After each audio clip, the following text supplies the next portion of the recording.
Network, also known as, we'll tell you in a minute.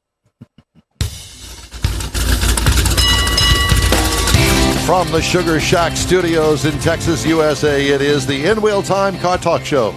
Coming up, we announce the very special car that we'll have in the In Wheel Time booth at Autorama this year with the owner of said car, Mr. Jim Tilley. We'll also have the upcoming events calendar. Mr. Mars reviews the redesigned Jeep Compass, and later a special segment with standout stories. That's good. Did you write that? Did you read that before you read it? I did. I wrote it. But I just wanted to... It didn't flow.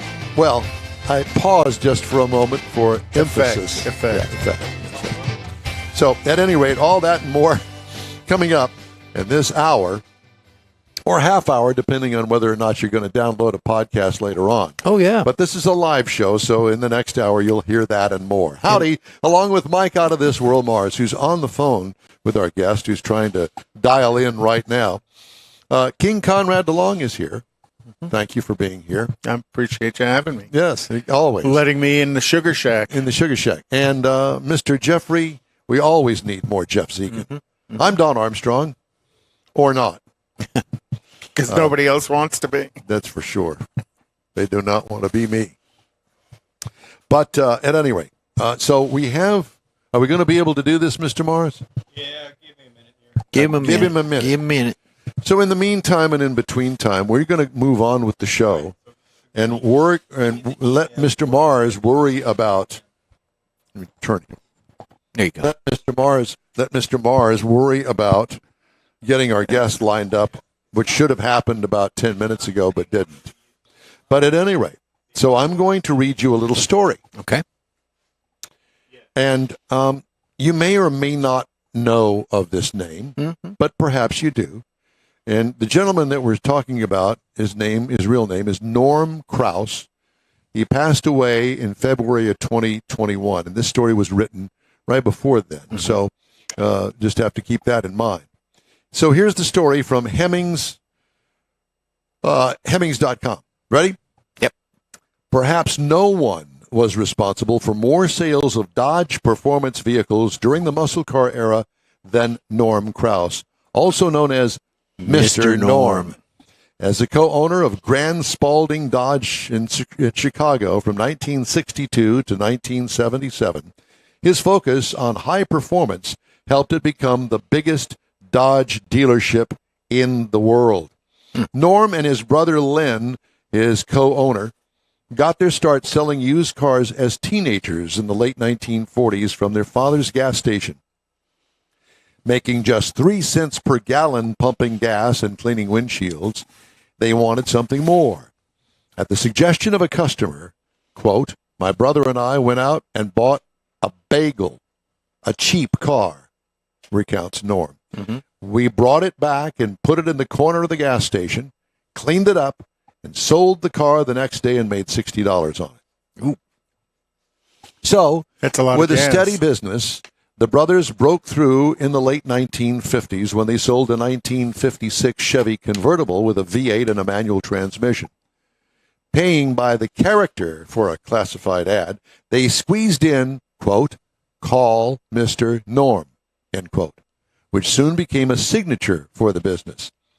But the car itself proved very popular. The next morning, Norm says, I must have had 25 calls. By 10 a.m., I had already delivered it. By 11, my brother, who was out buying cars, called me, and I said, do not buy a regular car again. Buy all 4 speeds. We got an education in performance from our customers. We got so well known in the Chicago area, that's when Dodge came in. In the fall of 1962, still with only a small office and no real showroom, Grand Spalding Dodge opened. At just 28 years old, Norm Kraus was the youngest Dodge dealer in the country. I think the first month we sold about 35 cars, Norm says. Wow. From that day on, it was totally performance. As one of the first dealers to install a dynamometer, Grand Spalding was able to properly tune their customers' cars, which were notoriously detuned from the factory. The first 383 we put on our dyno registered 180 horsepower, says Norm. I said, what the hell's going on here? Let's set it up and see what she'll do. With a little work, they were able to get that 383 to make a reliable 325 horsepower, Wow. Norm said, and he made a quick decision. That's going to be done on every car that goes out of our door. Every high-performance customer is going to get a free dyno tune. When we sold a high-performance car, we had the car dynoed right in front of the customer. That's cool. When a minor sponsorship one weekend turned into 5 sales by Wednesday, on Thursday, Norm was ready to go racing. Not wanting to compete against his customers, he decided to build a match race car. He said, our first 1964 supercharged car became one of the first funny cars in the country because we went out racing. We were running against all the gassers and the rails. There weren't any funny cars back then. The 1965 X-Factory lightweight car allowed them to run well into the 8s when the competition was in the 9s, Wow. putting Mr. Norm on the map nationwide. So with their booming performance business, Grand Spalding was selling cars and parts all over the country. People from as far away as Alaska came to buy Mopars. Such was Norm's influence. He could single-handedly get Chrysler to produce a new model. When Chrysler said that a big block Dart was impossible, Norm had his top mechanic stuff a 383 into one, and he drove it to the Detroit area to prove it could be done. Thus was born the Dart GTS. The following year, he asked Chrysler to build him a 440 Dart. They built 50 for him, which he was easily able to sell as the Dart GSS for Grand Spalding Sport. The Krauss brothers grew their business into the largest Dodge dealer in the world, selling trucks, vans, and standard cars, along with the high-performance models. When others were turning away the younger crowd, Grand Spalding courted them. The competition didn't want to deal with a young fellow. If I caught a salesman playing games with a kid, his ass was in trouble. That was a quote. In 1977, Norm sold his share of the dealership, which closed within a couple of years. Still in his 40s, he wanted to spend more time with his family, something not possible when on the showroom floor from Monday through Friday and then at the racetrack on weekends. He later had a furniture business on the site of one of the dealership buildings and then sold used cars again. In the past 20 years, now mind you, this story was written before he died. He's worked with his Performance West group to market newer products that use his name under license. He still gets out to shows where the Mr. Norm persona still draws fans. Mr. Norm, he explains, was an image that was built into the dealership. When I walked out at the end of the day, I wasn't Mr. Norm anymore. I was Norm Krauss. I learned to be a humble winner on the track and a gracious loser. I'm just glad I didn't have to be gracious too much. Wow. And There's a lot of questions. Think of how come up. much fun Chicago must have been back then, because Dickie Harrell was in Chicago as well. Well, and not only that, but was it a regional thing? Because he seems like he started this and then it started to expand. So he kind of stepped into it with his knowledge and, of course, his business sense, his business acumen on that. Chicago started it and it grew. Well, I'm sure. and proof of concept, because he knew that there was so much untapped horsepower in the vehicles that were detuned from Yeah, the factory. exactly. And being the only one out there that was willing to stand up and say, you want to come watch me make horsepower with your car? Watch me on the dyno. 8-second quarter mile. What Back in then was 1962. crazy. exactly? You can't do that today no, without safety and fire equipment and helmets and you know. That was in the pre-funny car days. Those Yeah. were called AFX cars, altered factory experimentals. And he was getting them from Chrysler. How cool Well, no, he was that? creating them. and all of that really came out of the post-World War II era when the guys, mainly out in California, were hot rodding their cars, Mm-hmm. and that movement spread across the country really quickly. That back in actually, the day. to the hot rodding aspect in California, were veterans from the Air Force started that because they were using the belly tanks and they knew how to tune a rotary engine at high altitude. So they took that knowledge, made their own parts, brought it back down to earth, Created started more horsepower. exactly. But it was a lot of the Air Force people that actually started in the hot rod. I watched a show on it not very long ago. That was the birth, so Origin. to speak. Yeah. Yeah. Well, Well- and Mr. Norm's definitely got, in the Mopar world, his name is top of the line. Yeah. We talked before the show, that was, Dickie Harrell, the Yanko, the Baldwin. See, I'm an East Coaster, so Baldwin Yep. Motion was out of Long Island, New York. Harrell out of Chicago. Oh, forget about it. Dickie Yanko was Cannonville, Pennsylvania, suburbs, I think, of All up there in the Philly. Yeah, northeast. the Northeast, yeah. Philly. So each of those regional guys became a name, and today at a Mecum or at a Barrett Jackson auction, those cars are priceless almost. Though people are going to pay money for them, but those cars with that kind of a heritage are highly desirable in the auction world. So, needless to say, we don't have Jim Tilley with us my- on the line. Yeah. Mr. Mars is still working on that. But I'm going to tell you right now that Jim Tilley Drum roll. has a 1965 Dodge Coronet 500 with a 426 wedge in it. You want to pull it up? It's a Mr. Norm car. Yes, if you would, please. It's a Mr. Norm car, and it's rare, and it's worth a bajillion dollars, and it is going to appear in the in-wheel time booth at Autorama this year. So we're really excited about that. And if you're watching on any of the channels, there it is. Yeah, there it is. It doesn't. It's not. It doesn't have a number on the side of it or advertising or anything like that. It was sold, from what I understand, to a gentleman there in the Chicago area who bought it new and drove it. And that's the way, these were just cars he sold. Yeah. He didn't sell them as race cars. He just sold them as cars, and people turned them into race cars. Right. And I think Mike said this is, 10 of 400 or something? Or Yeah, some something like outrageous number like We'll that? find out Yeah. about it. But at any rate, so there you have it. That's what's going to be in the in-wheel time booth this year. And of all the cars that we've had, this is one that I am more excited about than any of the others. Not that any of the others were anything other than Less, spectacular. right. I mean, I think that the first show I had the Corvette in there, my Corvette in it. And then the Corvair. The Corvair. The Corvair was in there. We had John Hovis's the Cuda. green. Was that a Cuda? Yep. Yeah, the green Cuda. Had my rally. Had your rally in there one year, and there was Had the- another. It's a in there- Yugo or something. No, it was No, had the Yugo. Cadillac truck, Yes, Yeah, we had the yeah. Cadillac truck that was spectacular. and then had the Buick last year. Yes, Yes. Stan's Buick. 38 Gangster Special. Yep. So Well, we- your daughter used that on her departure from the reception on her honeymoon. yes, Yeah. that's correct. And so we've tried to bring something to the table. And this is cool. This is going to attract a lot of attention. I hope so. Yeah. At the booth, just because anybody with Mopar knowledge is definitely going to want to come put their eyes on this car, because it's not a car. First off, it's not a car that you see often.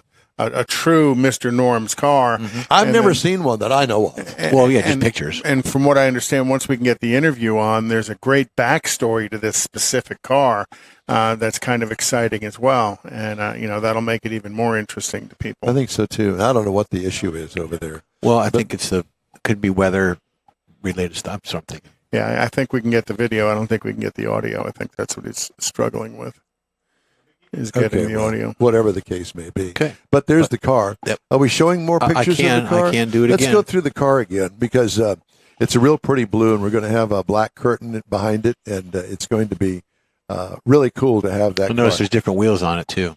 Those are the Keystone Classics Yeah. versus the Krieger style. Yeah. That's a nice interior. Look at that. I know. That's a big one. That's Yeah. the kind that when you're stopping fast, you put your arm out on the passenger to hold him back. To hold the back. Awesome. That's right. And look, it's an automatic. Oh, yeah. How about that? I wonder if that's the tack in the top of the dash. Or and the top clock of in the bottom by the shifter. We'll run through them again. At any rate, That's pretty. we'll, But it's a 426 wedge. It's not a 426 Hemi. and the difference is It doesn't have the spark plug between the valves, the hemispherical heads. Yeah. A wedge evolved as the 413 and the 426. It's a regular side-by-side valves with a spark So plug. they didn't make a 318 underneath it. wedge. Well, I think 318 would be, or if not 318, but 383 would be 383. considered a wedge motor as well. Yeah. Well, I was pretty excited about it. Mars and I had been talking about it, and we'd ask somebody else, and they didn't want to. They didn't want to loan out their car, and then that's fine. I Yeah. perfectly understand that. And then Mars says, I've got this friend of mine that I've known for a long time. Let me call him. I said, call him, see, because I said that'd be really cool if we could get that. And the guy agreed, so he's going to bring it over. And this is from actually going to be entered in yes, Autorama. it's going to be entered in competition. Well, it was all of them are. I mean, all the ones that have been in the booth in the No. past have been. No, haven't no, they? mine was never entered. Okay. No, Mine none of was the just the there. only one that was entered was the truck that we had a couple of years ago. And he won his class. No, Yeah. he's second place. Second place. Well, it's still an award. It is. And listen, if you win an award at Autorama, that's something. Mm-hmm. I never won an award at Autorama when I was showing back in the day. Mm-hmm. And I was okay with it because I got to show my car at Autorama. at Autorama. Well, it's just the talking point of I was in Autorama. Well, there's And that. then the other talking point is I was in Autorama and won. Oh, So there's two most more. definitely. And then the third is I was in Autorama and won and was in the in-wheel time booth. Yeah. That's even more rare. Yeah, yeah. that's Yeah, true. It's like getting a hot dog at the hot dog stand on Thanksgiving Day when there are no hot dogs available. None of the food booths are open on Thanksgiving. I guess turkey dogs. I assume that they think that everybody has eaten Thanksgiving dinner by the time that they're going to No. be there. I made the mistake because I was all ready for a hot dog one Thanksgiving a couple of years ago. Well, that's your Went down- tradition. When you do that, you get your coney dog or whatever. You've Yeah. always said that. But not that Thanksgiving Day. Nothing was open. No food booths were open. Well, the other cool thing is a number of the people that work for Autorama, they volunteer in the morning to do the in the morning yes. to do the food giveaway. Well, Larry does. Yeah, every Larry, day. Larry, me. Yeah.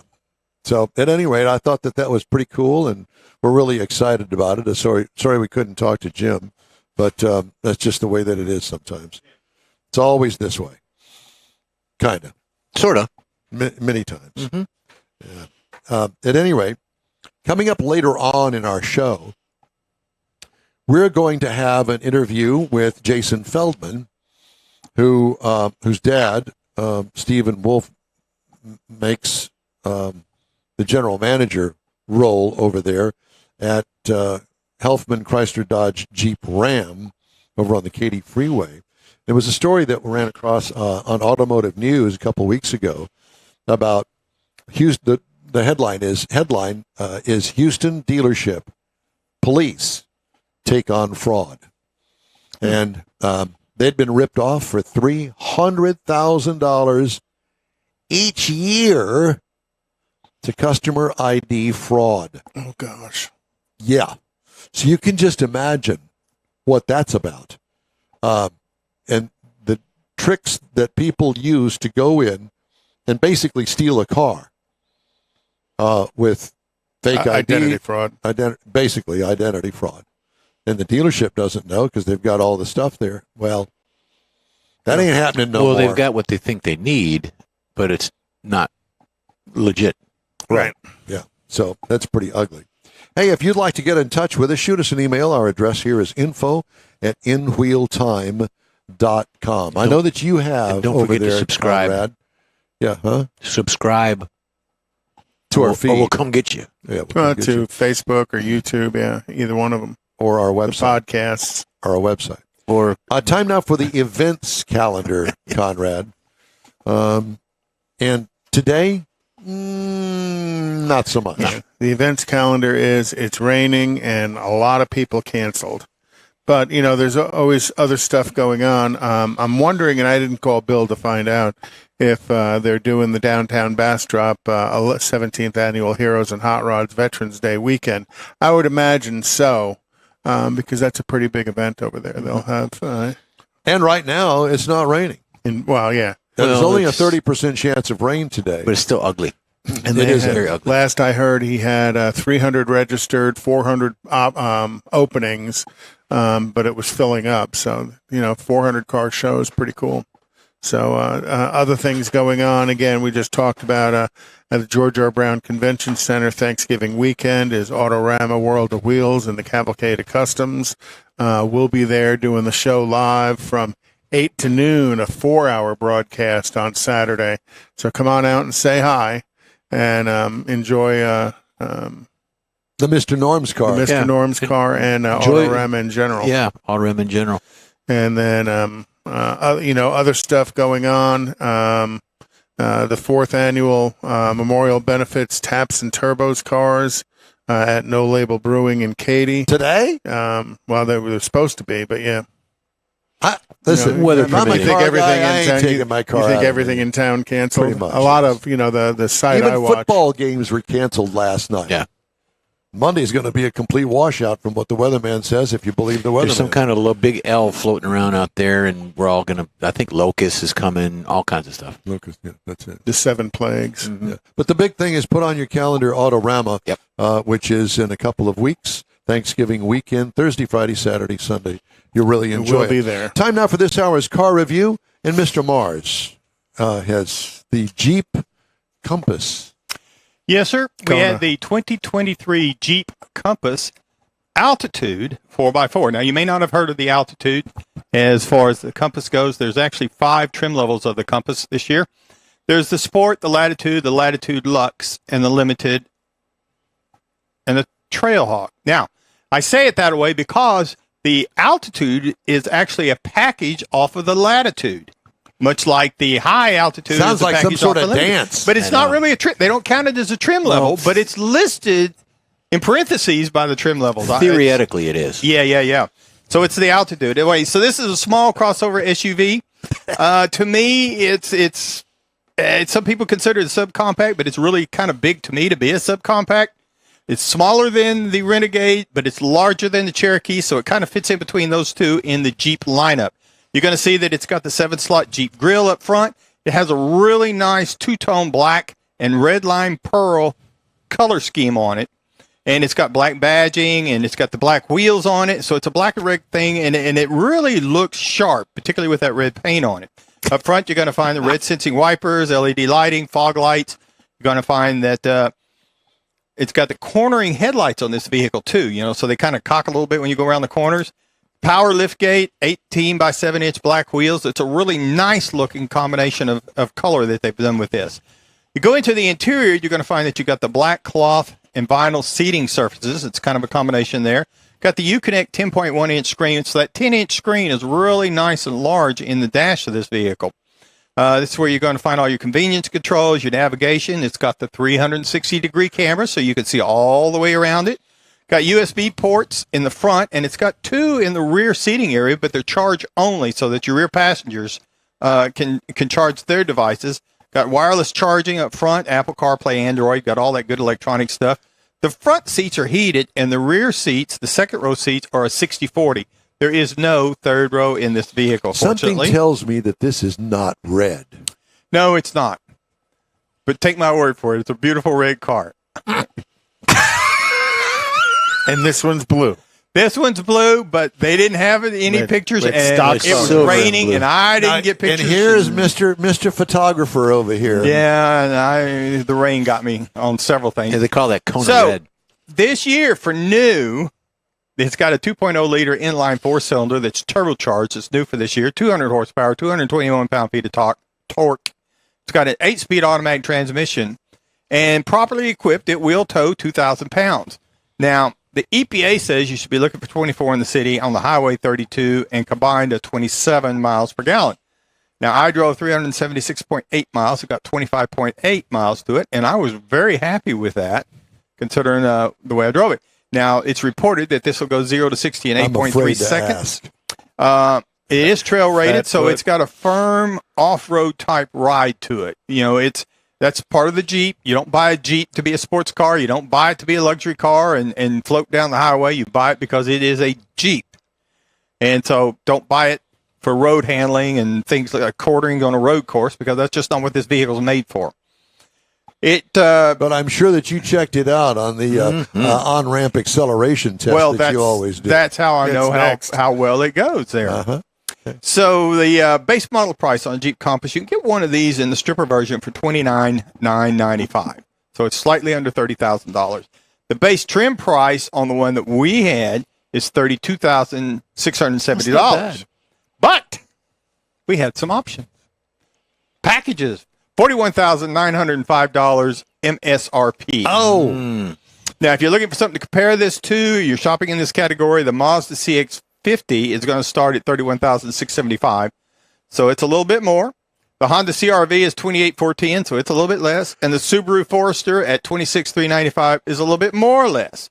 But they're all right there in that category, so it kind of More or depends less. More or on less. if you want something that's more geared towards possibly going off-road, or if you want something that's a little more for the highway or in-town driving. But they're in that same class. I personally think the Compass is a little bit bigger than the other ones. It just feels bigger and looks bigger. I did not get the measuring tape out on it, obviously, because I didn't get the camera out to take the pictures of the red vehicle. But I think it's a little bit bigger, and it's one of the bigger vehicles in that category. And that's my review of the 2023 Compass. Yeah, when I saw it, I wouldn't put that in the compact SUV segment. I no, thought, it's subcompact. yeah, or subcompact. Yeah, I it'd thought be it the compact. Yeah, I thought it was. That's where I would think it would go. I just call it midsize. It's just it's a tweener. It's a tweener, but it's not as big as the midsize. No, And the When people shop for size vehicles, you can put whatever label you want on it. I like that one, and that's right. what they buy. I'll take I the don't red know one. anybody, none of my kids or anybody else that's ever said, I'm going to go find me a compact SUV. Yeah. No. I never have either. They go out there and they say, I like this one. And you know, people and buy when- on emotion. And when they have these press junkets that we used to go on all the time, they always tout about the fact that best in class Yes. in cargo area. Well, really? By what? 2 inches? You'll never be able. No, it's not about that. It's a way to say something. I mean, it's Marketing. marketing. That's the way to put it. Hey, this program's available 24/7 on iHeartRadio. Just check in Wheel Time Car Talk. We also video stream on Facebook, YouTube, Twitch, and InWheelTime.com. 30-minute podcasts at your fingertips on over a dozen of the most popular podcast outlets. The In Wheel Time Car Talk Show continues right after this quick break. Houston's finest cars are invited to another Gulf Coast Auto Shield Car Social, Saturday, December 2nd, and you're invited too. Show off your personal pride and joy, or just stop in to see the likes of Lucid, Lamborghini, Porsche, Ferrari, and more. Gulf Coast Auto Shield is your one-stop shop for paint detailing, coatings, window tint, clear bras, and wheel repair. The Car Social is your opportunity to get a tour of this state-of-the-art facility located at 11275 South Sam Houston Parkway, just south of the Southwest Freeway. It all takes place Saturday, December 2nd, 9 to noon. This is the perfect opportunity to connect with other car enthusiasts. From BMWs to Bentleys, Corvettes to McLarens, the Car Social is a different kind of show. Talk to the owners. See Gulf Coast Auto Shield's facility. You'll be amazed. Put it on your calendar now. The Gulf Coast Auto Shield Car Social, Saturday, December 2nd, 9 to noon at 11275 South Sam Houston Parkway, just south of the Southwest Freeway.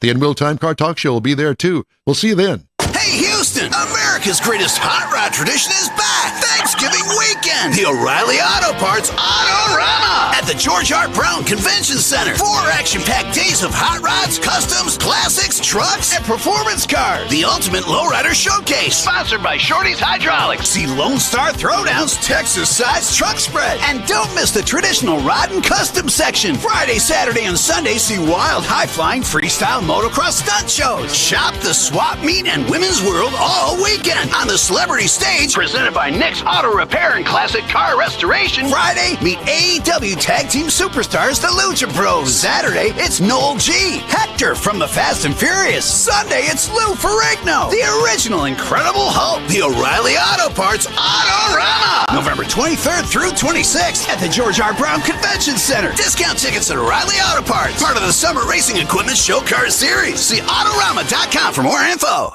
The original group of Lupi Tortilla Restaurants will have you telling your family and friends just what the original recipes mean when it comes to the best fajitas in Southeast Texas. Founder Stan Holt invites you to visit the original Lupi Tortilla near I-10 and Highway 6. Here's the original house that inspired the design of all the rest and the original charm that helped make Lupi Tortilla the go-to destination for Houston Tex-Mex. Speaking of original, nothing can compete with the original lime pepper marinade that everyone will agree makes Lupi Tortilla award-winning beef fajitas the best anywhere. Lupi Tortilla Katy is another location that gives you the same quality and service Houstonians have come to expect at Lupi's. It's located just off I-10 and the Grand Parkway at Kingsland Boulevard in Katy. Find yourself in Aggie Land? Head to the Lupi Tortilla in College Station, located just around the corner from Kyle Field. It's a great place to enjoy those famous frozen margaritas before or after the game. Headed east to Louisiana, stop in at the Lupi Tortilla in Beaumont. It too's on I-10. You can't miss it. The original group of Lupi Tortilla restaurants invites you in for the best Tex-Mex anywhere.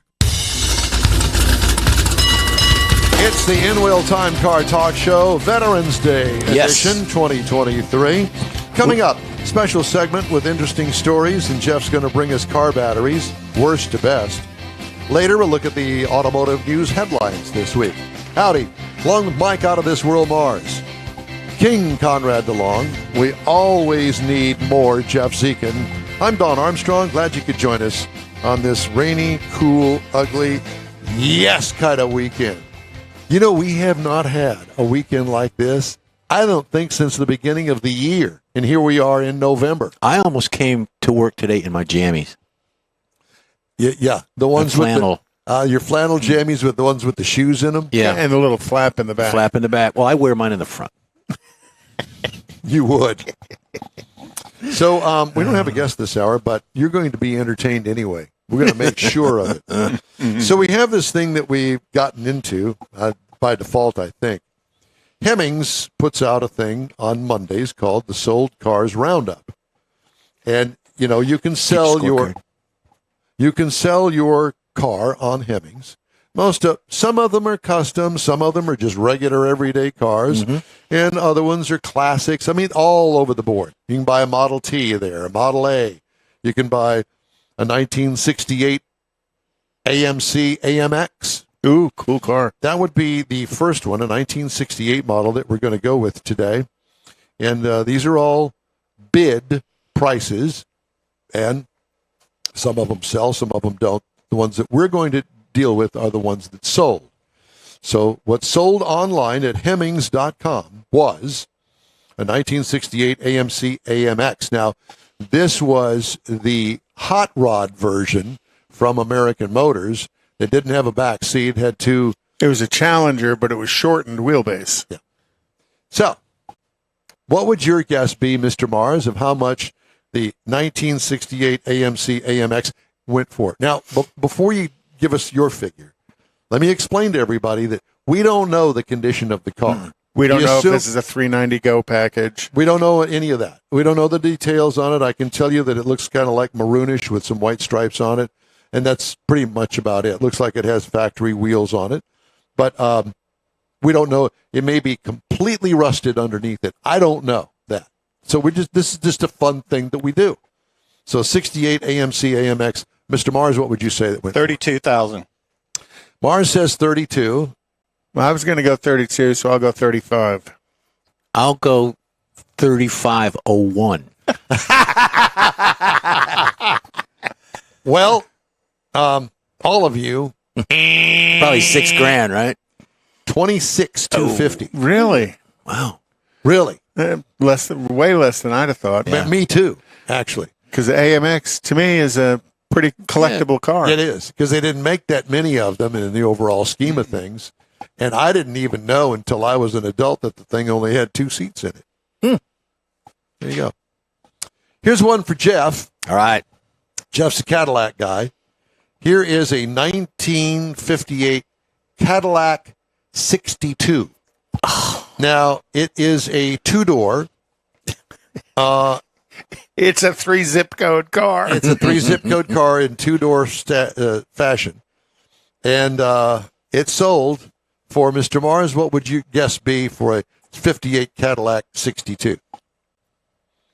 21,000. You need to move that microphone a little bit closer. I'll go 25. Okay, so 40 grand. 40 grand. Well, Conrad's going to win this one. It's sold for $27,825, and it looks stupendous. I would have Get a given 40 recount. grand. White with wide whites on it. It is beautiful. And you got to remember, as GM was building cars, that 55 through 57s was all kind of common. The 58-year model of all of the GM brands was a 1-year only car. And quad headlights. Yeah. And they were massive, absolutely They were. massive. Yep. The steel bill alone was stupendous. The chrome bill, And that chrome, yeah. And they stamped them in the plant. And let's not forget they have some whopping Dagmars out in front. Dagmars are awesome. Yeah. This one had the black rubber bumper Oh, yeah. thing. Pasties. rubber baby buggy bumpers. Yeah, that one. Pasty Dagmars. So let's move on and go with another Cadillac. Right up Jeff's alley All again. right. You stay out of my A alley. 2008. What year of Cadillac do you have? 10. You have a 10. So this is a 2008 Cadillac CTS. No, 13. Mine's a 13. Sorry. 2008 Cadillac CTS. It's a 4-door. So that's first generation CTS. Okay. And what would your bid be there, Mr. Mars? I'll tell you what it's sold 7,500. for. 7,500. Conrad? Yeah, I'll go 6,000. 12 grand. 12 grand. Well, Conrad wins again. Oh, well. The sold price for that car was $10,500 black. No, Mars would We're win. gonna He need was a 7,500. Yeah, Mars would have won. He was 7,500. Okay, well, whatever the case may be. 2000 Celine Mustang. It's called an S281 for whatever reason, but it's a 2000 model So it's the 281 is the number. No, 281 is the model. is the model. And it is a convertible. Okay? It's yellow, convertible. This is a Randy Weldon car. It's a Randy Weldon car. You missed one. So, Mars, what would your guess be on a 2000 Steve Celine S281 Mustang? I'm going to go 17,000. Conrad? I'll go 20. 22. Conrad wins again. Again. Damn it. 21,000 is what it Oh. sold for. All right. Mars, this is right up your alley. Oh, in boy. Neaterville, a 1987 Chevrolet C10. Woo. 87. Square body. It's a sharp-looking truck, black. Got a custom grill on it. Looks like it's got, wheel trim rings on it. It's a single cab. I think that's all they Regular made cab. back Is there then. hay in the back? Short bed or long bed? Looks like a short bed. 87 Chevy C10. How much? Those things are pretty popular right now for some Okay, yeah. reason. Mhm. What do you think it's sold for? Again, we don't know the 18. condition. 18,000. Okay. Yeah, Conrad? I'll go 22. 22. Jeff, 19. $12,600. Mars wins. Fine. Well, close, but he was over. Okay. It's all right. Now, I don't know which one. I'll go give ahead. you a prize. I'll go ahead and take this one. This is right up my alley. A 1956 GMC city bus. Ooh. 50. I want one. 56 GMC city bus. Now, it looks like it was pulled out of the junkyard. It's straight, but it does have some patina on it. Looks like it hasn't been touched. You So know what it's a- patina is, right? It's rust made sound pretty. Yeah, that's right. So it's red and white. It looks good. I mean, What city? it doesn't say what city. Chicago. Got a lot of holes in it. No, that's not. It's not a northern bus because it would be all rusted up bad. 56 GMC city bus. How much? Did this include the tow I bill? don't know any of that. I'm going to go for 5,500. I'm gonna go Ooh. $4,000. Ooh. 4,500. $8,000. Oh, man. Now I Mars don't know wins if another it one. runs or not, but they got the weeds cut down around it, so it might. They're ready to pull it out. Here we go, Jeff. No, I think this would be Conrad. Well, no, Jeff would win because Wait, we're not $5,500, through. and it's going to cost you $1,000 to tow it somewhere. So you only net If you $4,500. can. It might take an 18-wheeler go. flatbed to get the thing out of there. Could be. Here's one, 1934 Holden. I did not know that Holden made a pickup truck. Holden. Is it No, not a Australian? Ute, a real pickup truck. Is that an Australian vehicle? Yeah. Yeah. Yes, but it's a real pickup truck with fenders on it. Oh, A okay. 1934. Well, you know what that 34-ish looks like. I'll even show it to you. I didn't Here even you know go, they but I'm had not cars showing in you the price. Australia in 34. There you go. Oh, how cool. That is nice. It's Yeah. orange and black Halloween paint scheme there. All right. So a 1934 Holden pickup truck. What do you think that would sell for? It looks like it's been restored. It's really nice. Yeah, Wire I- wheels I- on it, whites. I'd probably say 30. 30. Okay. I'm going to go Conrad? 35. Really? I'm going to go Jeff, 17. Oh, Jeff is going to be the winner, even though he's over 16,275. I would buy that, I figured but I don't know where you cost you get. that to get it into the country. Well, it's here in the country, obviously, if it's on Hemmings. Yeah, but Well, that's what I'm saying, though. To get it in, somebody had to. Somebody mailed Ship it it over over, here. yeah. Yeah. All right. In pieces. Piece by piece. Speaking of Ford Slowly pickup, I speaking turn. of pickup truck, that's it. A 1951 Ford F3 looks like it's been fully restored. 51 Ford F3 stock. Okay, so that would have probably a straight 6 in it, my guess. Yep. Okay. And a- 51 and a Ford three-speed. F3 and F3. I don't know. It's going to be a 1 ton, huh? Well, I don't. That's what I'm thinking, yeah. It looks like a regular F1, which is a half-ton pickup truck. So, at any rate, what would you think that that's sold for? Looks stock. Looks like it's been refurbed. 14,000 maybe. 14, I'm going to Yeah. go 20. 20, 12. Jeffrey? 12, 15,750. I think that that's pretty good. See, I'd buy something like that. Mars wins again. Mars, you're up by 3. Wow. Okay, this is a really cool car. It caught my attention. It's a 1971 Ford LTD convertible. Oh, no police package or anything? Not a convertible. 7 liter. He's gonna In the kick us back. out. Come over there and slap the somebody. 7 here. liters in the back seat. 7 liters of booze. All right. Yeah.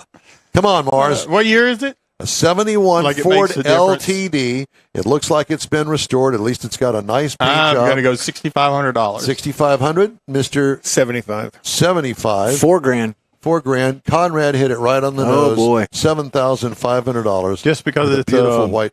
convertible. He's been in the back of those many times. He knows. Yeah, with my hands cuffed behind me. Okay, here are a couple of Model A's. Oh, my gosh. One is, Pulling things out of my pocket to drop under the seat. one is a 1929 Ford Model A. Beautiful car, convertible. It looks like it's been fully, both of these cars look like they've been fully restored. Now, what would you expect a 1929 Ford Model A? Just restored to original or It looks hot like rodded? both of these, no, both Yeah, of these they're look like they're original. originals. I'm going to go 16,000. 12. 10. Well, you all are close. 14,963 is what it sold for. I'll take that one. And part of the reason that I was interested in this because it just shows that for not a whole lot of money, you could get in the whatever car class that Right, you wanted to right. get into. And if you think it's cool, it's even better because you're spending the money on something you want. Yeah.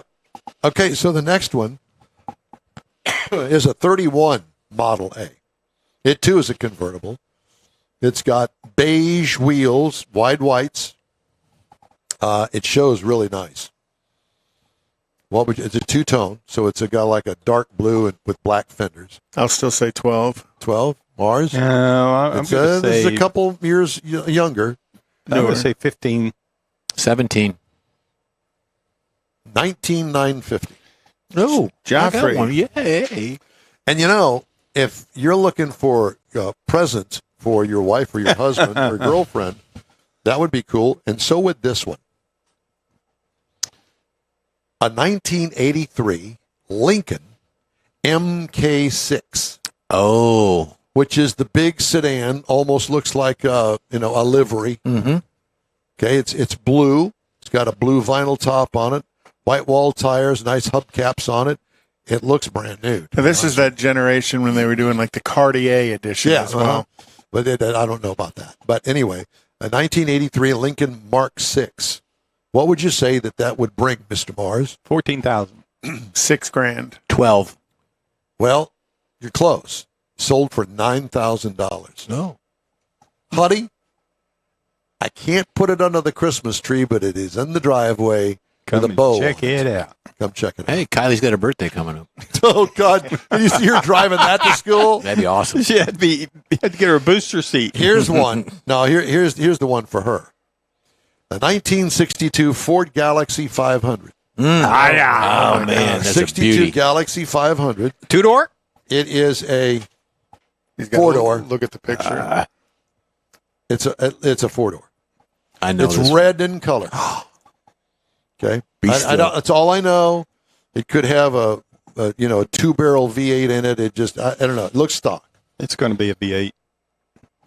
I know that, but not a hot rod V8. No, not. So 62 Ford Galaxy 500, Mr. Mars, 6,000. 6,000. I'm going to go 4. 17. $32,550. It's got to be. That's the sold price. That's the sold price. It's got to be a full restoration on it. I don't know who would want to. Well, even beyond that, it's got to have, Some type of performance. They were offered with a 390, but they were also offered with a 427. In 62? Not in a 4-door. Not right? Yeah, probably true. Not, Not in before 62. No, that's The 390 was some museum or something was after that. Yeah. Some Okay. collection. All right, now we're going to move in a somebody with different more direction. dollars than cents. We're going to hop in a different direction now. 1982 Volkswagen Rabbit. Oh yeah, rabbit. A Rabbit. I've always kind of liked those cars for some reason. I'm not sure why. Exactly. They've kind of grown up with the GTI. Mm-hmm. But at any rate, it's 82 Volkswagen Rabbit. It looks clean.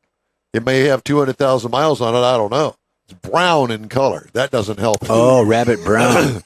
Yeah. little pebbles. Pebble brown. Pebbles yeah. all over it. Pellet brown. What do you say, Mars? $8,500. 8,500. Brown killed it. I'll say 4.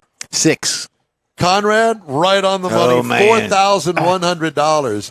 Now that would be a car for Kylie. Yeah. Yep. No. There you go. Just Need to be put- sure need and to- sweep the driveway up every day. That's right. What do you feed Put it? some new newspapers underneath the cage. I'll take low octane and a head of lettuce. Speaking of Volkswagen, here is 1973 Volkswagen Beetle. Looks clean. Blue. Had some slight modification, different wheels on it. Well, It's got some fog lights on it. stuff like that. 73 is a true bug. That would be an air cooled car, not the later Correct. version. 73 Volkswagen Beetle. Mars, you're up. $7,500. Okay. Conrad? I'll go 9. I was going to go 9. I'll go 8.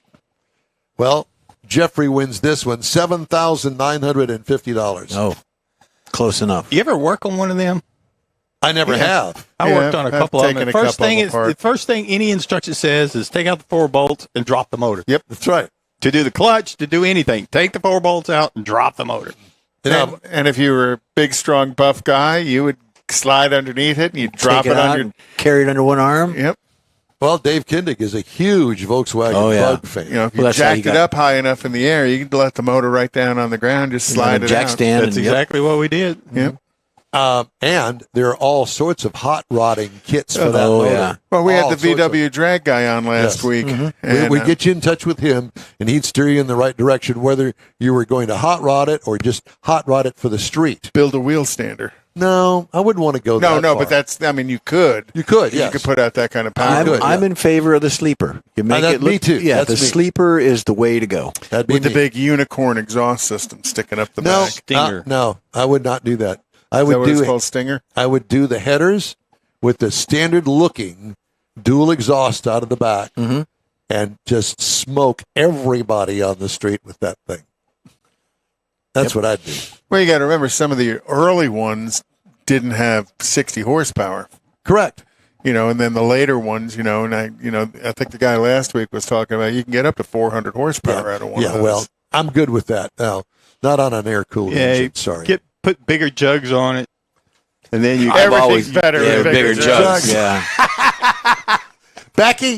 Becky, Easy. he didn't mean to say Easy. that. He just kind of slipped. No, it's. Yes, he did. Yeah, he did. Well, that's the first thing you look at when you're going to hop it up. You got to see, do I? That's the first bigger thing you jug. look at. Yes. My God. There's that. Yeah. All right. Well, that was a fun little segment, wasn't it? Well, you referred to Ended on a what big to note. get Kylie. What did you get your girls as their first cars? Or what were their first Let's cars? see. Amy, I bought her a used Camaro that was about, 4 or 5 years old. And it had like 35,000 miles on it, one owner. It was clean. It was owned by a woman. And so it was clean, and it ran fine for, I guess she put close to 100,000 miles on it. Oh, wow. And then with Katie, Her first car, I bought it. It was a brand new. Well, it had 1,200 miles on it. 1,200 miles. It was a repo. It was a Ford Focus, black, cloth interior, 2-door, and it had a 5-speed manual transmission in it. She still has it. It has 180,000 miles on it, I think, and she's still driving it, and it is in Denver. Cool. Where'd you get Mike? Oh, he ended up, his first vehicle was a little Nissan truck that we lowered, had it painted and wheels and fixed it all up. Where'd you get? For who? Your daughter. Oh, for Laura. Laura had a Mazda 3. Jason had a Chevy Blazer. Did they work out for him? Yeah. Yeah, Rochelle had a 99 Chevy 3-door pickup truck. Remember when they made the 3 doors? They're just the half door Yes. on The driver. on the Extended passenger cab, side. not really a full an extended crew cab. Well, technically, Laura had my Camaro, and then she saved her money to get the Mazda 3. Gotcha. But I wanted to put some iron around that girl. Well, it's funny because everybody thinks, oh, you bought her a new car. Well, you know how much that new car was? $7,000 at the time. Yeah. It was a stripper. It was a Same car will cost you $7,000 today. probably. Yeah, but you could only get probably $1,000 for it on a trade-in or so. Oh, yeah. And it had a clutch problem, and they fixed it under warranty, and has not had a problem since. I'll be darned. Really, of any kind, other than I think that she mashed every single fender on it throughout the years. Well, Denver area. No, not as an adult. This is all in her teens years. That's why I didn't want to spend a lot of money on the car. Back when she was going to St. Agnes. Yep. Oh, yeah. St. Agnes. And actually, it was just St. Agnes where she Well, the devil made me do it. Mashed every fender on it. Oh, well. Okay, we got headlines and features. We can do headlines. Let's do some recalls. Every Porsche 911 known to man from the 22 model year to 24 being recalled. Seat-mounted airbag may deploy unnecessarily. That'd scare the poop out of you.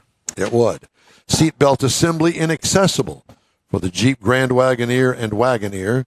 For How do you build one that's inaccessible? I don't know. That's what it says.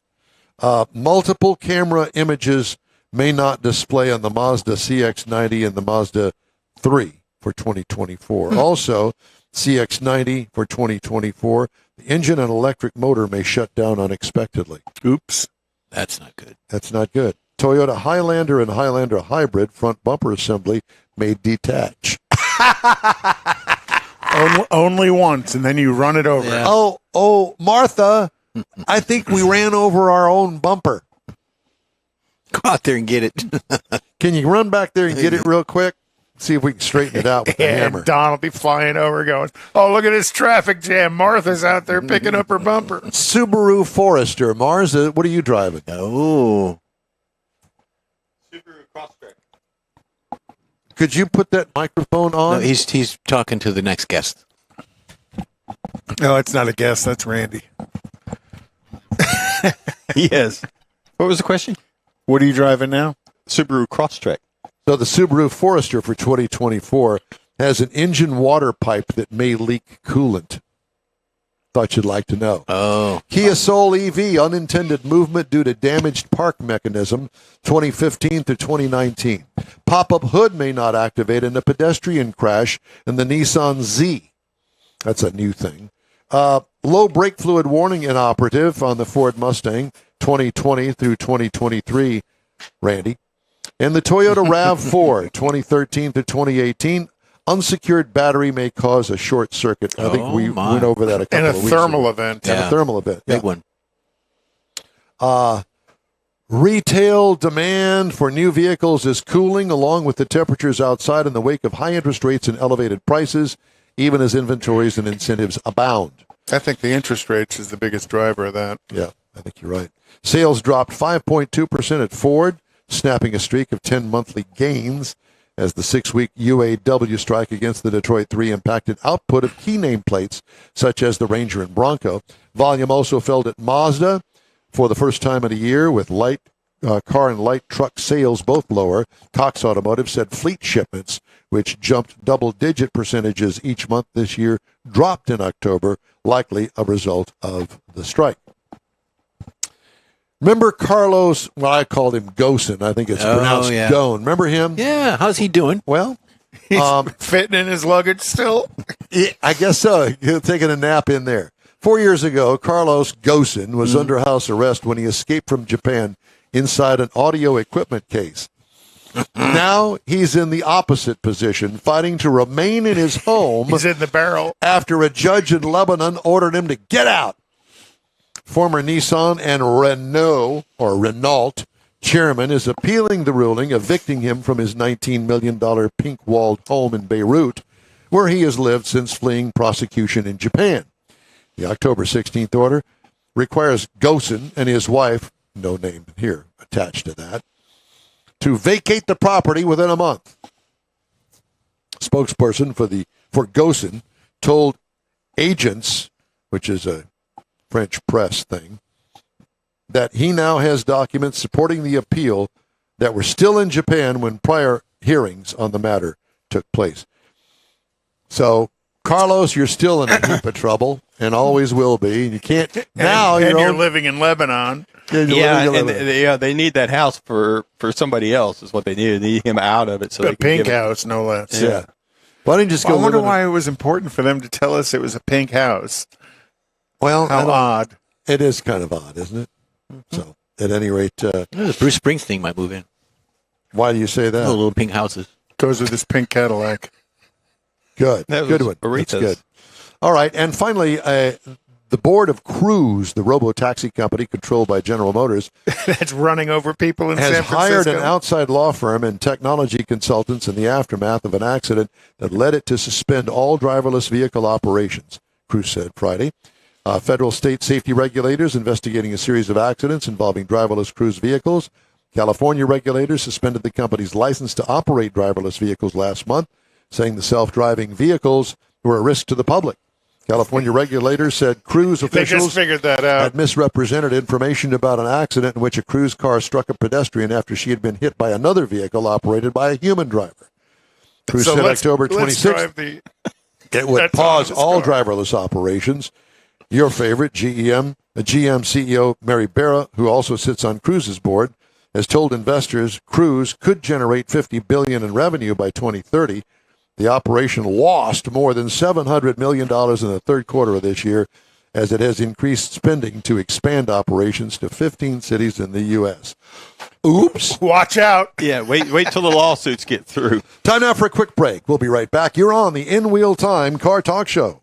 Houston's finest cars are invited to another Gulf Coast Auto Shield Car Social, Saturday, December 2nd, and you're invited too.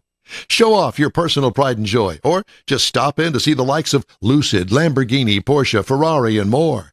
Gulf Coast Auto Shield is your one-stop shop for paint detailing, coatings, window tint, clear bras, and wheel repair. The Car Social is your opportunity to get a tour of this state-of-the-art facility located at 11275 South Sam Houston Parkway, just south of the Southwest Freeway. It all takes place Saturday, December 2nd, 9 to noon.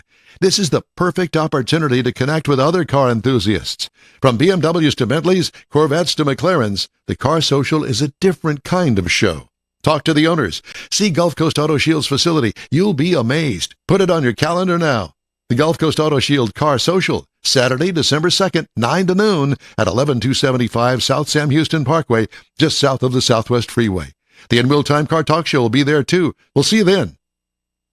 Hey, Houston! America's greatest hot rod tradition is back! Thanksgiving weekend! The O'Reilly Auto Parts Autorama! At the George Hart Brown Convention Center. 4 action-packed days of hot rods, customs, classics, trucks, and performance cars. The ultimate lowrider showcase. Sponsored by Shorty's Hydraulics. See Lone Star Throwdowns, Texas-sized truck spread. And don't miss the traditional rod and custom section. Friday, Saturday, and Sunday, see wild, high-flying freestyle motocross stunt shows. Shop the swap meet and women's world all weekend on the celebrity stage presented by Nick's Auto Repair and Classic Car Restoration. Friday, meet AEW Tag Team Superstars, the Lucha Bros. Saturday, it's Noel G, Hector from the Fast and Furious. Sunday, it's Lou Ferrigno, the original Incredible Hulk. The O'Reilly Auto Parts Autorama. November 23rd through 26th at the George R. Brown Convention Center. Discount tickets at O'Reilly Auto Parts, part of the Summer Racing Equipment Show Car Series. See Autorama.com for more info. The original group of Lupi Tortilla restaurants will have you telling your family and friends just what the original recipes mean when it comes to the best fajitas in Southeast Texas.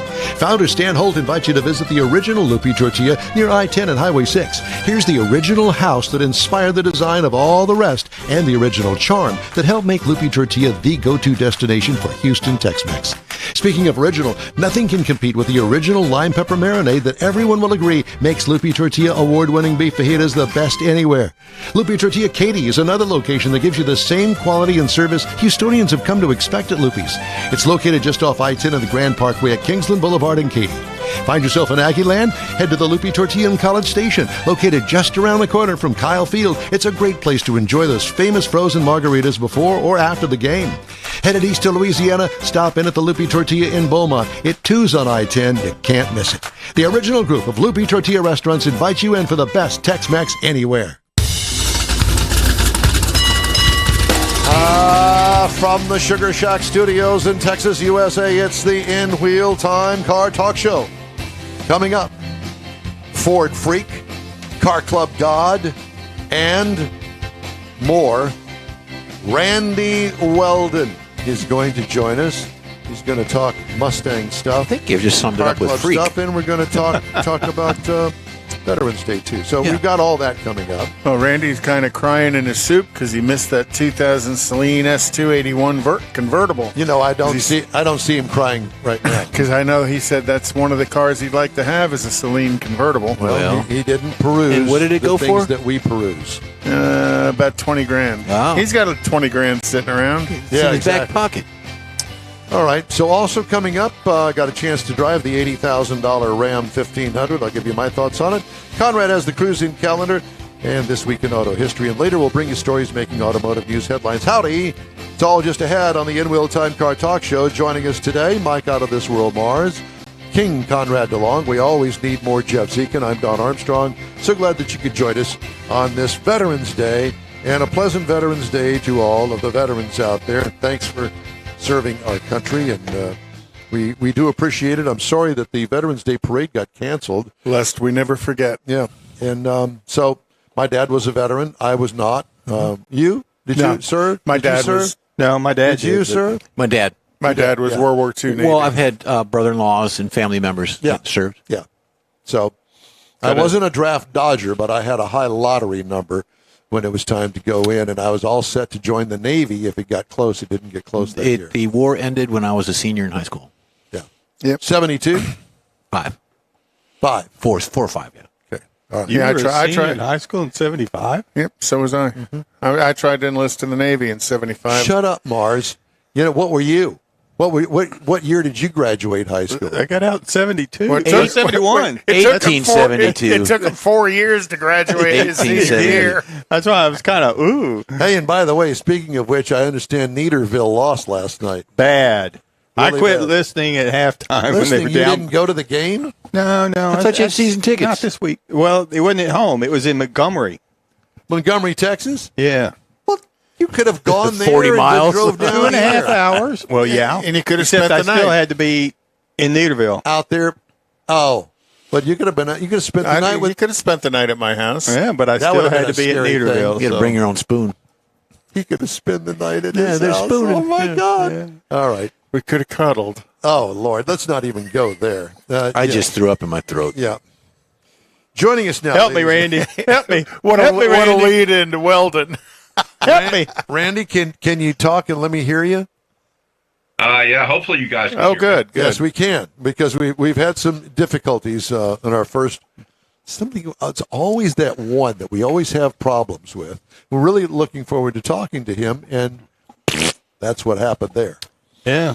Randy Weldon, a pleasant Veterans Day to you, sir. I see you staying dry up there.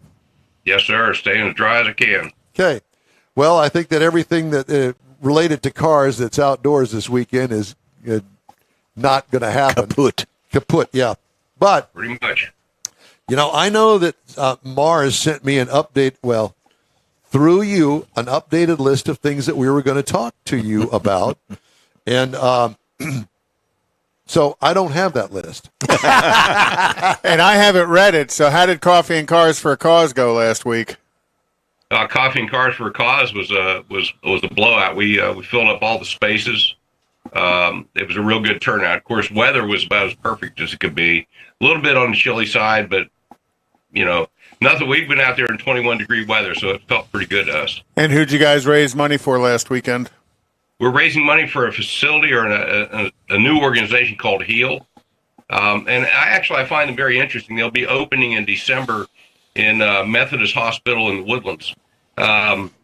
What they do is for people that have some sort of a health issue that's cropped up on them as maybe they've gotten older, or even if they're younger. They train you on the what the physicians are telling you. You need to make a change. Like in my case, you need to lose weight, right? Well, okay, at 67 years of age, if I knew how to lose weight, guys, I'd have done it, right? These guys will train you how to cook, train you how to exercise, and basically, I don't want to say train you, but they teach you this in this facility that they're opening. So it's a really good organization for people that have maybe they've got congestive heart failure creeping up on them, and they need to make a lifestyle change. These people are there to teach you how to do that. So that's the organization. Oh, cool. This quarter. Yeah, very nice. Now, there's other stuff going on, too. And I don't know what they are. I don't know which one you want to talk about, because I know you had a whole list of things. Well, we just had our fall car show last weekend. It was the beneficiary for our fall show is always Honor Flight Houston. So that Honor Flight Houston flies veterans back to Washington, D.C., many of them to see the war memorials of the war they fought in for the first time. It costs about $1,000 a veteran. And it looks like this year, I don't know for sure, it's Werner Wilhelm's call, but it looks like we'll probably be able to, we probably raise enough money to fly at least 2 veterans back on a flight this upcoming year. They do 4 flights a year. And of course, it's an all charity organization. So all the money's raised by what donations come in. But it's a really worthwhile event. Mike Mars, I think your dad was on one of those flights, was he not? He was, and he was very moved by it because he was in a wheelchair, and they still managed to get him on the plane, fly there to Washington and everything. And I got a couple of pictures that some people sent me of him there at the memorial where he's looking at looking for names of some of the people that he was with. And I was real impressed with it. In fact, I volunteered to pay for it once I found out that he could do that. And they said, no, it was paid for. It was a charitable organization, and it was all taken care of. They would take a little donation, but they wouldn't let us pay for it. We were just happy to see him get to go. Yeah, they it's an all expense paid trip that they provide for these guys. And it's just something that they're doing for the veterans that fought for us. And all of us on this program right now, we're automotive enthusiasts. We get out there on the weekends and we're with our cars, with the things that we love. Those guys fought to enable us to go do that. I heard you guys talking about your dads being in the military. Mine was as well. When I got out of high school, I signed that obligation-free card.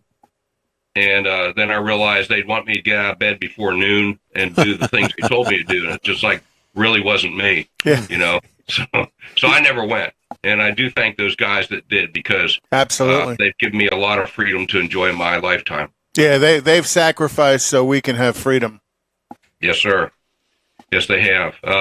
So yeah, Honor Flight's a big deal. A lot of times, well, you guys, we had Teddy Kilpatrick, or Kirkpatrick, I can't remember his last name exactly, on the program when we did the national show at the Lone Star Flight Museum.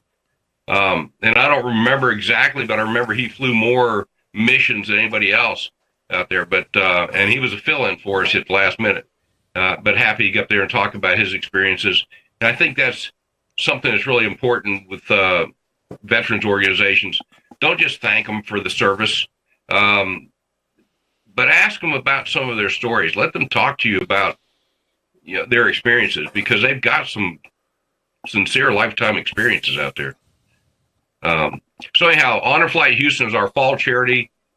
We have 2 big charities. Our springtime charity, the money that we raise money for in our spring shows, for Gallo Christmas for Kids, which is also coming up.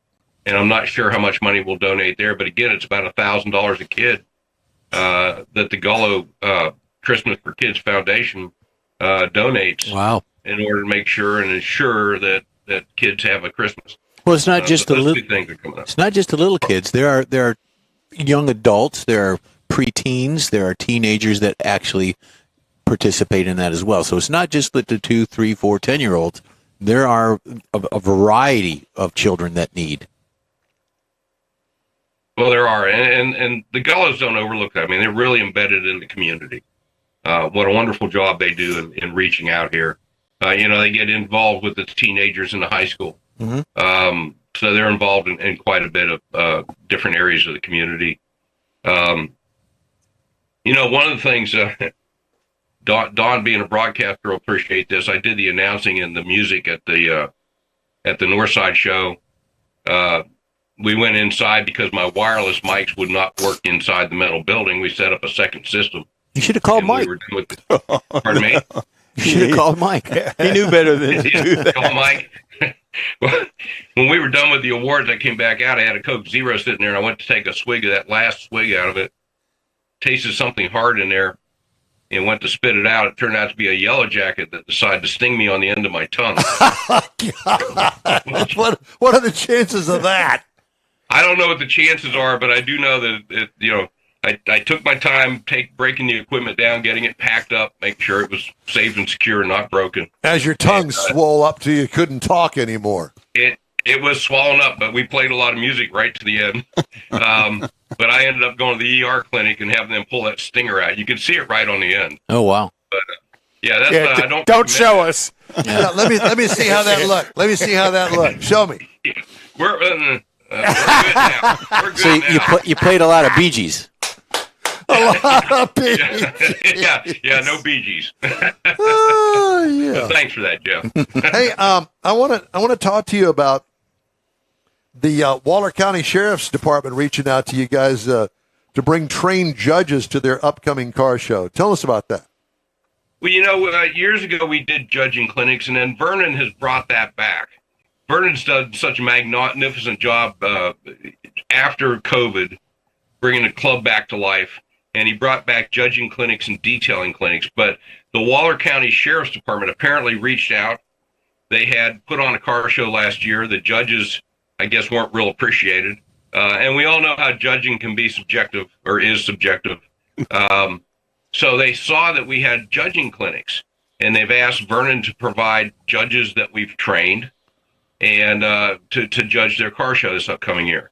So I think that's one of the beneficial things about when you have a club that goes the extra, mile to put on clinics like judging, detailing, even if it's car repair for their members, and not in our case non-members. We'll train whoever shows up, but we're trying to get this to a higher level, and I think this is proof that there's a need for it out there in the community. So I can volunteer to get trained, and I can go judge the cops. Sign me up. That's right. That's right. In your case, though, Conrad, you may want to change your name before you get on site. You definitely have to afterwards. But it's funny you should say that because I had a friend of mine this week. Well, I asked him, I said, what are you doing this weekend? Oh, nothing. You don't have a hobby or something? No, not really. And so I said, I know that you're really not into cars. You don't have to be into cars. But there's so many different car clubs that do so many different things. Back in the day when I was at San Jacinto Corvette Club, Bill Sight's wife, Sharon, she was always doing the wives thing. And the wives thing kind of melded into showing the cars. But, some lady would be selling jewelry, another one would be selling drinks, another person. There's always something for somebody to do. And there's always something in a car club that you can get volunteered for if you don't want to volunteer for it yourself. There's always work to do. Well, it's all networking. Pretty much, yeah.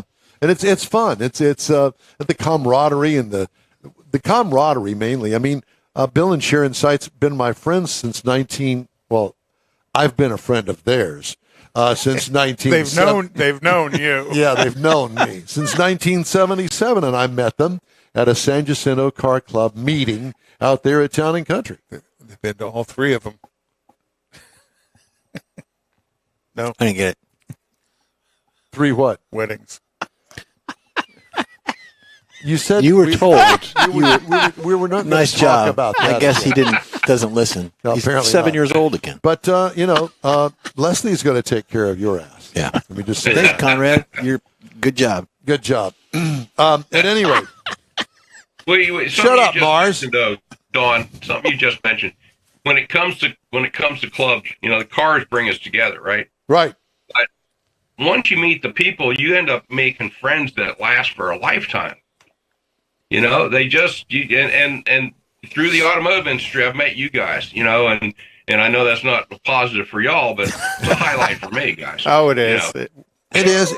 And I will tell you this, that it has brought me a lot of joy in my adult life that I would have never gotten. It started as a whim, and I went to a Corvette Club meeting not knowing anybody, not having any predetermined idea of what was going to take place at the car club meeting. It was about the Corvette. That was it. I didn't know anything about car clubs. I just saw somewhere they had a little bitty box ad in the Chronicle or something, Corvette Club meeting, Thursday nights or whatever the heck it was at the time. And I thought, I'll have to check that out. Let me go see. And through that, the beginnings of my car enthusiasm, we'll call it, I met Craig Bierman, who's been a lifelong friend of mine, Speed and Sport Chrome Plating, and he used to be Speed and Sport Speed Parts that I met him when I went and bought stuff for the Corvette back in the day. And it's been a lifetime of friends that I still have many of them today. Some of them have died, actually. It's been so long, but you get it. And that's... I had somebody reach out to me in, I want to say it was May, asking, they bought some Mustang parts, Generation 1 Mustang parts, and they restore Mustangs. Asked me to pick those up. You guys were aware. I went down in Sugar Land and picked those up. That gentleman then contacted me in late June, early July, and had some more he'd found and wanted to meet me, so we met and I picked them up. Then my truck was full of car parts until October, when I went up to the Mustang Club of America meet at the track at Heartland Park in Topeka, Kansas, and I finally got that stuff out of my truck because I need to use my truck every now and then. But it was a friend that called me and asked me to pick up those parts. I had no hesitation doing that. Drove to Sugar Land and did it. Met the gentleman for a second time, picked up the next load of parts, and then got them to Topeka so he could take them back to Atlanta with him. The friendships that span around the globe, actually, in this hobby. Well, Randy, it's always great to talk to you. And you got any plans? Are you going to go to Autorama this year? I've actually, unfortunately, getting paid to go to Vail, Colorado, to live, all expenses paid, to install a computer, so they can have electronic program guide and streaming apps on their hotel TVs. Well, that's what he does for a living. Yeah. I know, but the It's a timing rough at life, Thanksgiving to go to Vail, Colorado. Well, that's how he times it. God.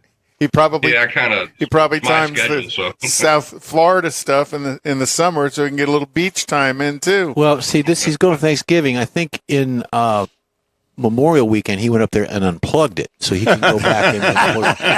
So he can fly out there and plug it back in. Let's not broadcast that live anymore. Okay, we won't. Randy, Hey, Don, I know you guys need to roll on. I did want to mention one thing. please. Yes, go ahead. Mustang Club of America has a 60th anniversary coming up, or 60th birthday party. So it's 60 consecutive years of production of the Mustang, the only car that's been in production that long. We're holding an event at Barber Motorsports Park Oh, wonderful. in Leeds, Alabama, which is basically East Birmingham, April 5th, 6th, and 7th. Registration for that's open now, but there's a national car show and track event going on. We've got people coming in from around the world for that. And when I say that, it'll be people from France, Italy, Germany, you name it. They'll be coming in, Australia. Is Is Manuela yeah, I was coming? going to say, is our mutual friend from Italy coming? Well, I hope Manuel is coming because I'll certainly be there and be looking for her. As will everybody else. Randy, thank you so much, sir. Thank you guys. Nice to see you. You too. Take See you care. later, sir. Have a good time You in the too. mountains. All Thank right. you. Hey, I'd like to remind everybody that you can get in touch with us through an email. Yes. In Wheel Time, info@inwheeltime.com is the address. Time now for the cruise-in calendar. We don't want to belabor this because we're running a little tight on time here. I'd say probably most of them shut down. Tomorrow is Don't even do that. don't. No, Never mind. no, don't, not tomorrow, but you got others, right? Well, tomorrow is Cars and Donuts in off of Abilene in Houston at the 5 Performance Shop. Christmas cruise is set for.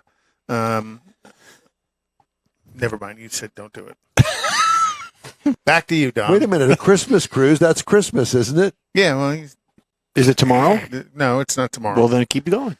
We just said don't do it for tomorrow. Yeah. Tomorrow's rained Yeah, out. yeah, yeah. Sunday Night Live at Connell Country Used Cars in Killeen is tomorrow night, 6 p.m. to 10 p.m. I figured it wasn't raining in Killeen. Also, tomorrow night is the car meetup at the True Value in Willis, Texas. Okay. What you talking about, Willis? Thank you. I didn't mean to cut you off. You're okay. I didn't really mean to cut you off. I'm thinking if there's any kind of car event for the next 2 or 3 days, it ain't happening. It ain't happening. Yep. Unless you got your car in a box and you can Unless trailer you're it. driving a Jeep. But you know what? Kathy's probably going to consider washing hers. She washes her car every weekend, so You might want to wait. you might want to wait. Okay, thank you, sir. Time now for this hour's car review. Had a chance to drive the Ram 1500. And this is not a yawner by any stretch of the imagination. All right.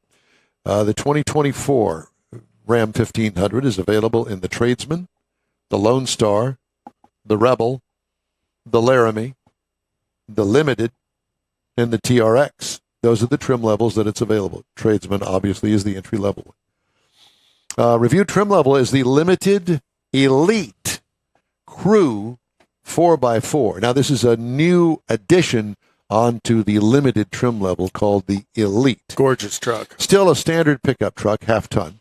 5 passengers, including the driver. Exterior changes, nothing significant this year.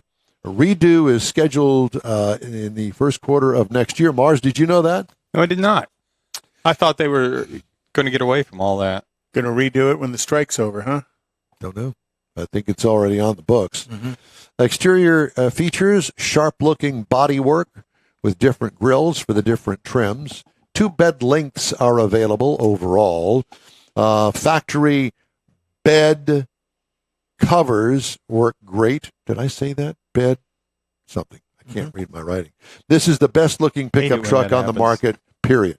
The best-looking pickup truck on the I would market. agree. I would agree. What I liked about it, the multi-function tailgate with the center-mounted step-up. Also, painted or chrome bumpers are available on many of the Ram 1500s.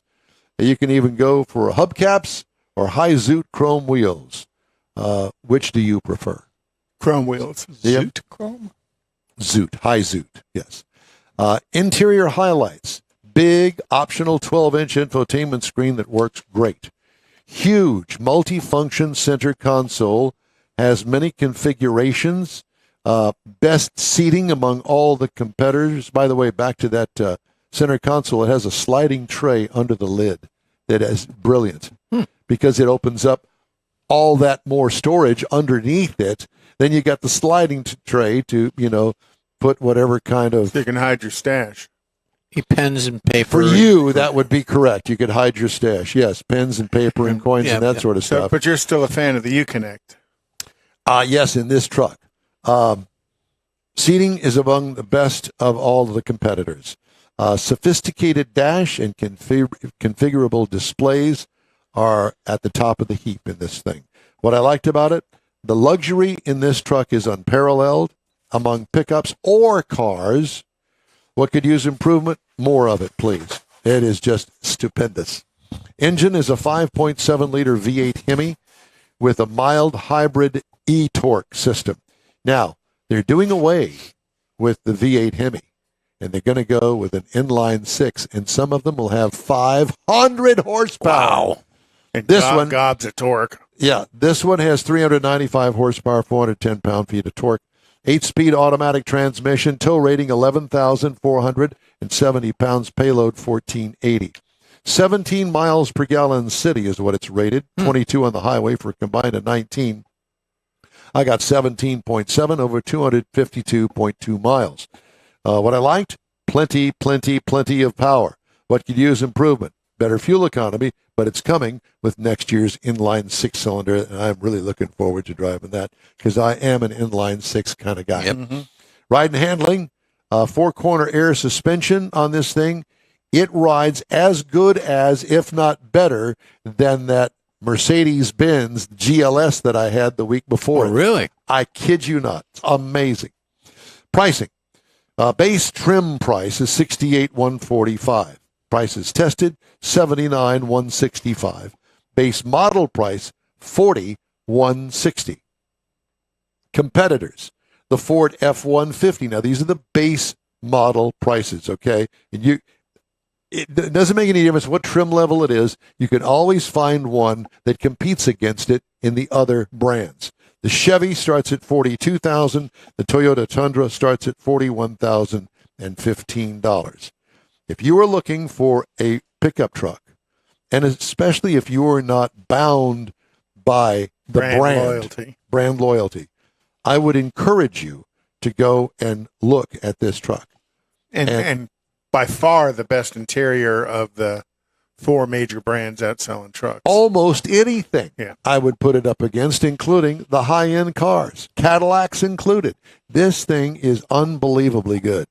And they've made a name for themselves because of it. Yep. And, all of the other truck manufacturers continue to chase the Ram truck. And at this level, brother. Well, what'd you think of the e-torque? I know sometimes those systems you're not a fan. I do like it. And it had a start-stop feature on it, and you couldn't tell. Yeah. Because it gets, you instant. Now, I'm a 2-foot driver. Brake, accelerator, 2 feet. And, that doesn't bode well, generally speaking, for a start-stop feature. Right. But with this, could not tell. It really worked well. So I'm really looking forward to seeing what this inline six is going to do. I cannot wait, me being a six-cylinder fan. All right. Very good. The In Wheel Time Car Talk Show is available 24/7 through the iHeartRadio app. Just look for In Wheel Time Car Talk. We also video stream on Facebook, YouTube, and InWheelTime.com, and podcasts available on over a dozen of the most popular, probably 5 dozen of the most popular podcast outlets available. The In Wheel Time Car Talk Show continues right after this quick break.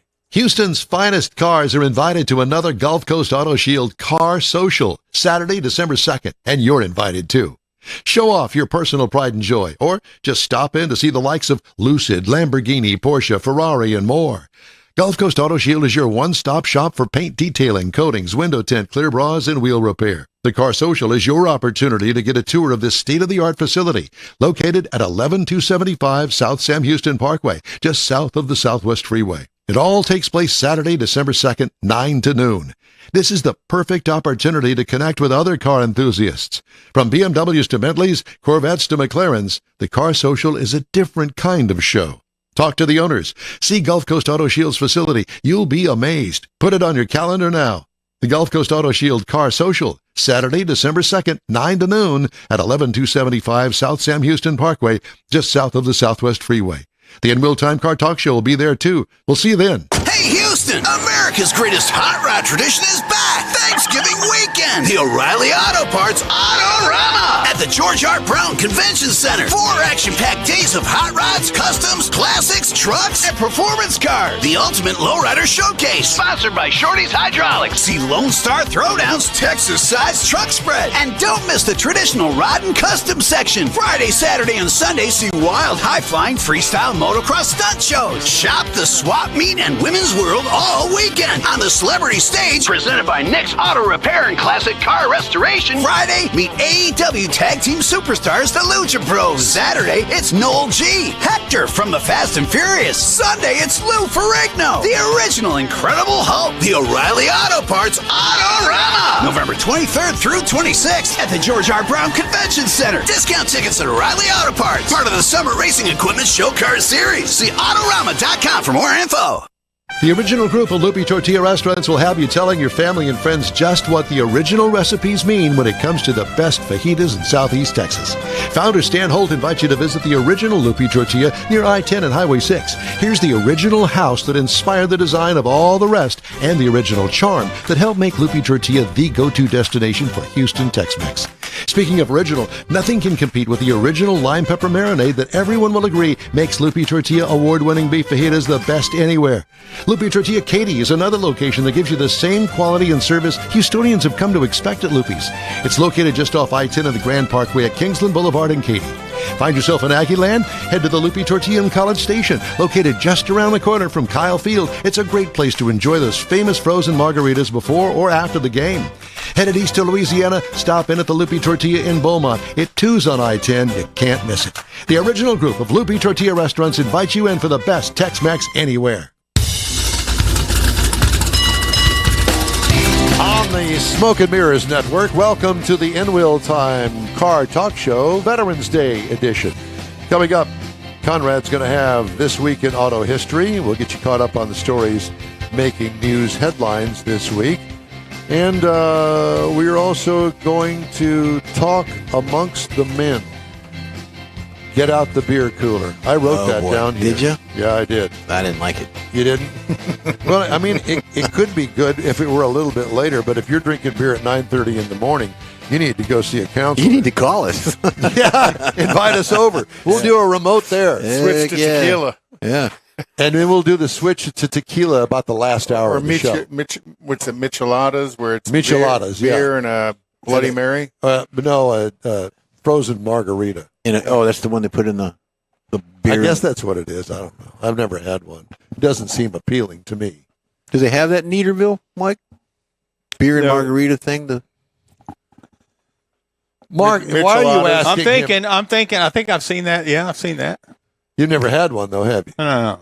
Why ruin a perfectly good margarita with a beer? Oh, I don't know. Apparently, You some never people- heard Jimmy Buffett sing about micheladas. That's right. Well, he can't sing about anything What's the anymore. one with the beer chaser? One margarita, two Tacky. margarita, three. The beer Yeah. chaser. Yeah, something like that.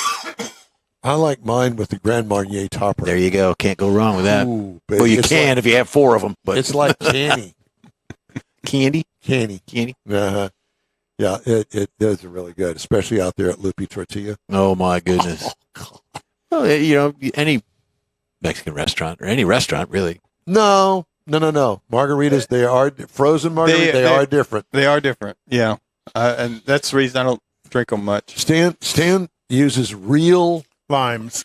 real limes. It's not frozen lime juice that you None of buy that. at the H-E-B. No, it's all fresh. Yeah, Can you Yeah. put a beer in one that's on the rocks? That would. That I wouldn't guess you work. could. Yeah. Like, ooh, I don't know I don't know. because I'm drinking 'em on the rocks. Anyway, it is Veterans Day, and we've had several open segments of the show today that actually have turned out pretty good, as they usually do. Mars gets all uptight about it because we don't have a guest. I said, don't worry about it. With four of us, if we can't figure out something to talk about cars, We can wing it. we can wing it. The reason being is we're supposed to be on a remote today, weather permitting. That's didn't where I was- work. So Mike's generally getting the enthusiasts of the car show of the drive-in on the guest list. Correct. So that's what he does. So because that didn't work, he's got to scramble a little bit, and he's very proud of what he does, and He wants to do actually good. does Yeah. a very good job Absolutely. at it. So, Well, thank you. Can I get that in writing? no, you no, can't. not at all. And when it I was screws going up, to show my wife. and when it screws up again, we're gonna give you so much hell you'll never walk through the door again. It wouldn't be right if we didn't do I that. He's understand. hoping. It's He's kind hoping. of like, And if you knew what we were going to be doing out at Loopy Tortillas, which is in conjunction with God's Garage, and you're interested in making a donation to God's Garage, I'm going to post up their page to Well, and let you it's make a not donation. really just about the donation part of it. It's what they do in regards to The community. and single mothers that are in desperate need of some transportation. And as a matter of fact, Kathy has donated, Jeff's wife has donated her old car to them. And Well, not necessarily old. I mean, it was a car that needed work. used car. Yeah. Okay, that's what I meant to say. Instead of trading it in, she donated it. Right. Yeah. Yeah, and why not? Yeah. And that might be something for Katie to do. It'll find a new home. Yeah, exactly. Absolutely. Hope. Yeah. Either that or Katie got all the dents fixed. Oh yeah. No, Dad got all the dents fixed. Dad got the dents fixed at the time that she wasn't employed really anywhere to make the money to get the dents fixed. So it fell on me. Ah. I don't. And now she's a rocket scientist. And now she's a rocket scientist. Yeah. There's that. And Dad's sitting in his old garage with us, doing a radio show. But you know what? I'm proud of that, and I'm proud of her, and I'm good. Oh yeah, no, it should be. It's all good. All right. So Jeff has got an extra feature that he has brought to the table today, and it's the battery worst to best. Yeah. feature. The batteries, car batteries, and we've And let all. me before you Sure. get going, let me Sure, just sure. jump in and say this. So I had been, and still am really, a big believer of those AGM batteries that Optima makes. AGM, absorbent glass mat, and we got to talk about that. So I had one in the Corvette and didn't realize that I had this constant draw on the battery from a bad connection in the seat of all things, the electric seat. And so took it down to Richard at Apex Auto Works. He got that fixed. And he said, "You're going to have to buy a new battery." I said, "I just bought a new battery." He says, "Yeah, but it's been through too many cycles where it has gone dead, and it's not going to hold a charge like a new battery is going to." So with that in mind, I think that I'm going to go back to an AGM battery. Yellow top or red top? Red top. I don't need anything above that. They make a blue top. I know that they do, and that's the new technology. I don't need all of that. This is just a regular car that has regular stuff in it, and it doesn't have, And in a C5 Corvette, you need to have a good battery because the original batteries GM put in had their own problems with leaking acid. And there are these two big 25-way connectors that are mounted under the battery. Yes. Well, I as guess well we as- just did that segment. Oh Never mind. no, No, go ahead. no, Here. but you're right. But that leaking battery created huge problems. in my case, the rats ate into the wiring, Was it which was underneath the battery, is where that all rats or took place. possums? Well, Could have been Squirrels. squirrels. could have been any of the above. I didn't take a picture of them when we were down there gnawing on my wiring. Or that day we walked in here and they No were autographs. partying with other on top of the animals. engine. Anyway, that's our lead in for Jeff in the worst to best category of Yep, batteries. there it is. And Your we're going to turn. start. Well, number 10, because we're going to do 10 of these. Number 10 is Everstart. Everstart is a Walmart store brand. Everstart is affordable. It's a lead acid variety, but buyers have encountered unreliable and short lifespans with it. However, they're well reviewed on Walmart's website, and Everstart has a fairly wide variety of battery sizes. So it's 10. We're And starting at the worst. Yeah, we're starting And with I the will worst. say that I just put one of those in one of my granddaughter's cars. Oh, And because I've had good service out of them, but mainly because Walmart's everywhere. Yeah. Yeah. So if she's back in San Marcos or Houston or someplace and she needs a battery, yeah, we've all she can used them. go get one. Yep. Good. Number 9 is Interstate. The green label and occasionally green topped Interstate batteries are available at many independent shops and at their own Interstate all battery centers and also, Mike, through Costco's. I did not know that. The reliable battery replacement is an interesting history. Interstates are available in a large number of group sizes and applications. So that's number 9 on the list. I thought that they were good. I had one time many years ago. It worked out okay. We have an Interstate store there in Beaumont, and those guys they're great to work with. The one that I did not know this is number 8. I didn't know it was in high on the worst list because Motorcraft I thought was a very comparable brand. But the Ford Motor Company house brand of batteries is available at all Ford dealerships as well as O'Reilly Auto Parts, allowing folks who want to maintain the OEM parts on their vehicles to access replacement batteries almost anywhere. That's why O'Reilly's has it. Typically, the warranties are also accepted at all facilities. Here's the point with Motorcraft. The benefit is that the decision was made that Ford knows what battery goes in each car. So if you have it done by the dealership, they know it's right. If you have it done by an independent and they put the wrong battery in, Ford's not going to warranty anything because they know what battery goes in it. As an example, the battery for a 1996 Ford Ranger, whatever it is, small vehicle, is like $250 through the dealer. So keep that in mind when you buy these things, that you can get what you pay for. The next one on this is a GM brand. It's an AC Delco, available from third-party retailers and directly from GM. The AC Delco batteries come in a variety of group sizes and performance ratings, and they're competitively priced. They offer a standard warranty, a range of group sizes designed to fit GM vehicles, and a few AGM options, which is the I did absorbent not know glass that. mat. They do that? Yeah. While they're officially recognized by General Motors as the only batteries recommended by GM, sort of what Motorcraft does for the vehicles, they don't offer any spectacular things when it comes to options and features. And again, the absorbent glass mat is a fiber. They're fiber layers between the positive and negative plates in the battery. So that's where they come up with that. And the Corvette went to an AGM battery in production. Yep. Is that what they have now? Yeah. They do? So I could buy one for my 01?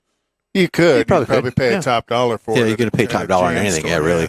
The number 6 on this list is a Bosch. Bosch lands in the middle of this ranking for a good reason. They're a brand that provides a dependable, well-regarded battery at a good price. From their affordable 1-year warranty up through batteries, Mike, they come with 4-year full replacement coverage. Bosch runs the gamut of both quality tiers and group sizes. German. Yeah, well, there you go. That's the quality. Here's one that I did not know even existed. It's called an anti-gravity battery. Beam me Anybody? up, Scott. Anybody? A recent addition to heard the of it. car battery market is anti-gravity batteries. Their niche isn't in providing the most power like competitors, but providing a greener solution to automotive power with lithium-ion batteries. Green. The same kind of rechargeable batteries used in products all around the house. Anti-gravity batteries are primarily used in motorsports, not in passenger cars, as their batteries are significantly lighter than the AGM lead-acid batteries. So there you go. So they're going to produce the same amount of Juice, power, reliability. But green power. Well, and you got to remember, in a battery, that measurement is called cold cranking amps. Mhm. So it's the ability of the battery to create power at a certain low temperature, that cold cranking amps. And each car, depending on what car you have, has a level of cold cranking amps that's required in the battery. So that's why the battery price kind of moves up and down, because the higher the cold cranking amps, the higher the price of the battery. There you go. that particular battery, the anti-gravity, Yeah, anti-gravity. If it doesn't have the lead plates and things in it like a normal battery does, how does it produce? Good question. I've never heard of it. Yeah. Okay. But that's part of this whole go green thing. Yeah. I Pixie don't dust. understand. Yeah, pixie dust. There you go. It probably costs twice as much as anything else. Pixie dust and unicorn. There poop. you go. Number 4 on my list is XS Power. XS. XS Power is a newer automotive battery brand. Cool It's logo. one that made its mark in the industry with some wildly overpowered batteries. In fact, some of these batteries might even have excessive power. Their batteries feature light gray design with aggressive labeling and unique connection terminals for users connecting these batteries to expensive audio and electrical accessories. Oh. So these are the guys that Forgot have the big about that. The boom boom box. boxes in Yeah, there, yeah. so there you go. But that's number 4 on the list. Or the hydraulic systems. Exactly. You're right. Yeah. Number 3 on the list is Odyssey. Odyssey batteries have a number of features that have pushed them high on the rankings. This is number 3. And their commitment to over-engineering has given them the battery reputation of reliability. They claim a longer life service, longer life cycle, and a shelf life, too, because that's important if the battery's sitting around. In the event of a failure, Odyssey offers a 4-year full replacement warranty on several of their battery lines, at least 1 year for most of their products. So Odyssey is number 3. Never heard of them. Number 2, you heard of this next one. It's a Die Hard. Not the movie, Mike. Not the movie. Used to be the Sears brand. Yep. And this battery is the one that your dad told you to put in your first car when you bought it. Yeah. Die Hard remains the great aftermarket option even after Sears sold the brand to Advanced Auto Parts back in 2019. However, the new ownership, it didn't affect the actual product because whether the Die Hard was purchased from a Sears Auto Center or from an AutoZone, the battery was still manufactured by Clarios. So you can get this. Wait a minute. Advanced. Clarios is the same company that makes. Go ahead. Go. No, you go. That makes Optima. Yeah, there's and in the industry, there's probably just a few manufacturers that are all branded differently. AC Delco and Die Hard are made in the same factory on the East Coast. Back when I was with XL Parts, that was one of the things, different lines. Not uncommon. Not uncommon. Okay, drum roll, Conrad, and the number 1 battery is Optima. Yeah. Optima batteries use several unique design choices that move them to the top of this list. Their 6-pack design and spiral wound cells are used in both the lead-based and AGM, Conrad. Very unique design. Versions of the batteries, lead, leading to an instantaneously recognizable and wholly unique battery in a world of heavy plastic boxes. They are not inexpensive. No. The most affordable option for a 1996 Ford Ranger is $250. Yep.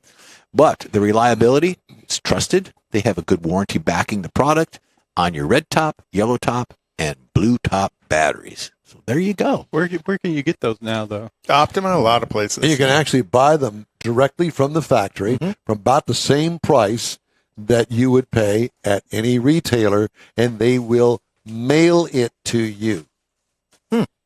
Did not know that. I did not know that either. How do you mail a battery? They do? A lot of stamps. Very carefully. A lot of stamps. Well, I'm a fan of AutoZone's battery. They use a Superstart. Now I've had that in my Yukon, and a couple of years ago, the Yukon I was having what I thought was battery trouble, and I took the battery out, brought it back to AutoZone to buy a new one because I like their battery, and the guy looked it up. He goes, "Oh, this is still under warranty. Here's your new one for free." I didn't even realize how long the warranty was on it. It was probably almost 3 years. Mark your battery the date you bought it, and then when you get in there doing your work, and it's, I'm going to take it back. Right. Just before the warranty And runs keep out. the receipt. Yeah. And that, You gotta have the that's receipt. going to lead into my segment is keep the receipt. There you go. So we're Well, just would you like to grooving. just But batteries are something that need to be, especially in Houston because of the heat. You know, heat's one of the things that damages battery. heat and then, cold? And then deep cycling a battery or taking it down to zero is very damaging to the battery. So the And- more often it goes down to zero, the And less to that the point, life of the battery There is. are marine batteries too. Marine batteries are a different animal. They certainly are. We used to use the Die Hard marine batteries in the boats, like trolling motors and things like that, just because they would cycle so long. Yeah. Well, and the other thing is they don't. They're not used very often, so the battery kind of sits there unused in storage longer Shelf life than a could be. car Well, does. they Call weren't it shelf life. They weren't so much about the cold cranking amps as they were as how long The you could durability, run them. right. Yeah, And I'm always a believer of if your vehicle calls for a 680 cold cranking amps, what's the next cold cranking amps up? Yeah, the that still 720 or whatever. fits- Yeah. That fits the box that your car battery is. Go ahead and bump up a little bit. Never hurts. It doesn't? It won't ruin the computers that's in the car? No. Cold cranking amps is just To about fire it up. the power you have at a certain temperature when you first hit the key, you know, to spin the engine. A dry start, Right. a cold start. All right. Well, that was fun. Yeah. You know, Time- the other real quick, raining wipers. Change your wipers. Get your wipers done at least twice a year. Agreed. And for me, always, for some reason, I guess it's my old school way of thinking, always want to go and buy the replacement blades without the actual metal part. Without the arm. Just With the the arm. rubber. Don't. What a total pain in the butt that is. Don't. And what are you going to say? And it's all the same $3. Exactly. And it takes you 2 hours to put it on. Yeah. So just buy the whole dang Well, and thing. there's, a lot of places, a lot of these parts places, they'll come out and put the wiper on for you. And because they do it so often, they do it in about 30 seconds, where you might still spend a half hour trying to figure out how to unclip and reclip Yep. it. It's a really good point because we've been through this drought. It hasn't rained exactly.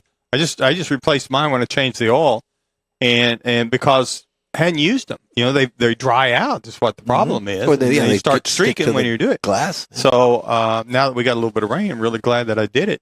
I got the sensors, the rain sensor. When you get a little sprinkle, it automatically goes off. Well, the rear one does it too. When the rear one goes because it's dry. How's that go? It makes a lot of noise. Time now for This Week in Auto History on the End Wheel Time Car Talk Show. Conrad has that for us. So, George B. Selden first filed a U.S. Patent Office patent for the internal combustion engine on May 8th of 1879. It included an application for the device of a four-wheel vehicle. So Selden, who was a patent attorney, this week in 1895, patented his automobile. He called it a four-wheel engine. He didn't call it an automobile. And it allowed him to collect royalties for nearly every car built in the United States until Henry Ford challenged his patent. And so, for years, this guy was making royalties. It's fun while it lasted. Yeah. And then in 1938, Ford Motor Company debuts Mercury, the brand. It unveiled the new mid-priced automobile brand Mercury in 38 at a public showing at the Grosse Pointe, Michigan car show. Championed by Edsel Ford, Mercury sought to fill the gap between Ford and the luxury Lincolns, kind of that tweener car. And if you look at the other tweeners that were out there in the industry, on the GM side, it was between Chevy and Cadillac. The tweeners would have been Buick, Pontiac, and Oldsmobile. The market for this type of car has been proven by those competitors, but in its debut year, they sold 66,000 Mercurys for Ford. And then actually there was a Mercury pickup truck in the late 40s as well. So interesting thing. In 1980 was the passing of Steve McQueen. Why is he in a... They're not. Oh, never mind. I'll talk about this one. Yeah. The first Polish victory lap by Alan Kulwicki, who is of Polish descent out of Wisconsin. And he won the NASCAR Winston Cup back in the days when it was Winston Cup.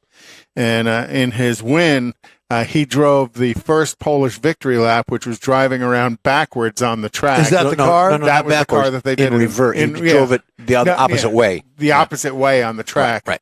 Where typically they're all turning left and he was all turning right. And created quite a stir. And it's now created that Polish victory lap is done in other motorsports as well. But Alan Kulwicki was the first one to do it. And it's a tribute to him, too. Mm-hmm. And then hopefully my Steve McQueen it's picture's coming up. here. Okay, so Steve McQueen passed away this week in 1980. Several of his movies, including the most famous chase scene through the streets of San Francisco, Bullet, McQueen conducted much of his own driving stunts. In one scene of The Great Escape, he can be seen chasing himself thanks to careful editing, which is because the directors said it was too hard to find skilled motorcycle riders as McQueen. But, to me, Bullet's one of the best chase scenes in automotive history. One of my favorites to watch. Mm-hmm. And then in 1989, this week, Infiniti was launched. Nissan's luxury car division, Infiniti, launched the same year that Toyota launched its upscale Lexus brand. The original Infiniti lineup was really just two vehicles, the Q45, the big four-door sedan, and the M30, which was the little two-door coupe. It's this one here, the M30. That's the M30, right? Infiniti had a wheelbase about 2 inches shorter than its Nissan President, or Japanese domestic market vehicle that the Q45 was built off of. The Q45 originally offered a 278 horsepower four-wheel steering active suspension car. Aimed at Mercedes S-Class, BMW 7 Series, Jaguar XJ, and Cadillac Fleetwood. Did you ever drive any of the original Infinitis, Don? No. Were you doing cars then? No. But that ugly round thing just was not my cup of tea ever. That was the J30, that God, catfish-looking thing. Yeah. Hated that thing. So that's this week in automotive history. All right, thank you, sir. Nearly half of dealers queried by dealership sell-side firm Kerrigan Advisors indicate they have no trust in Ford Motor Company, making it the least trustworthy brand among dealers, while nearly three-quarters of those same dealers find Toyota the most trustworthy. 48% of dealers said they have no trust in Ford. That outcome consistent with the expectation of a decline in future Ford franchise profitability due to the OEM's EV future retailing strategy. Kerrigan Advisors thinks that the negative sentiment regarding Ford revealed in the findings could impact the franchise's future blue sky values, which is the value of a dealership, including goodwill. It's kind of an odd kind of thing to think about, but if you're in the market for a dealership, Ford not so much. Now, would you ever think that? I would have never thought that, especially with the Ford F-150. And what are they, 45 years with the number one selling vehicle with the F-Series trucks? Apparently, they don't get along too well with the Ford company. 3 of 4 full-size pickups evaluated by the Insurance Institute of Highway Safety earned poor ratings in an updated crash test that now considers back seat safety. The 2023 F-150, Chevy Silverado 1500, and Ram 1500 crew cab pickups were rated poor in the Institute's revised moderate overlap front crash test, with only the 2023 Toyota Tundra crew cab earning a marginal rating. However, in the Institute's updated side crash test, 3 of the 4 full-size pickups, the F-150, the Ram 1500, and the Tundra, all received good ratings. Silverado earned an acceptable rating. Thought that was interesting. You don't think about the ratings for pickup trucks because of this stupid bumper thing that the pickup trucks get away with all the time. You ever seen a pickup truck? A pickup truck gets in any kind of a small fender bender, the whole front end of the truck is just ruined. There's no integrity in the front bumpers of pickup trucks, and I don't understand why somebody doesn't go, that's not right. It's not right. Because they're using the old style steel bumpers. Well, they don't have the 2.5 or 5 mile an hour bumper rules anymore. I understand that, but you don't do that on a car. You don't have that kind of damage in a car. Well, I think the dissipation of energy when you crash into something. That's the whole point. Yeah, crumple zone. That makes no sense. Well, it's like when you look under the hood of your car, you see those little ridges on the fender where it's bolted to the side of it. Those are the collapsing where it's designed points. to bend. It's the collapse point, right? All right, time now for a quick break. You're on the In-Wheel Time Car Talk Show. Another hour to go. We invite you to stay tuned with us. Houston's finest cars are invited to another Gulf Coast Auto Shield Car Social, Saturday, December 2nd, and you're invited too. Show off your personal pride and joy, or just stop in to see the likes of Lucid, Lamborghini, Porsche, Ferrari, and more. Gulf Coast Auto Shield is your one-stop shop for paint detailing, coatings, window tint, clear bras, and wheel repair. The Car Social is your opportunity to get a tour of this state-of-the-art facility located at 11275 South Sam Houston Parkway, just south of the Southwest Freeway. It all takes place Saturday, December 2nd, 9 to noon. This is the perfect opportunity to connect with other car enthusiasts. From BMWs to Bentleys, Corvettes to McLarens, the Car Social is a different kind of show. Talk to the owners. See Gulf Coast Auto Shield's facility. You'll be amazed. Put it on your calendar now. The Gulf Coast Auto Shield Car Social, Saturday, December 2nd, 9 to noon at 11275 South Sam Houston Parkway, just south of the Southwest Freeway. The In-Wheel Time Car Talk Show will be there too. We'll see you then.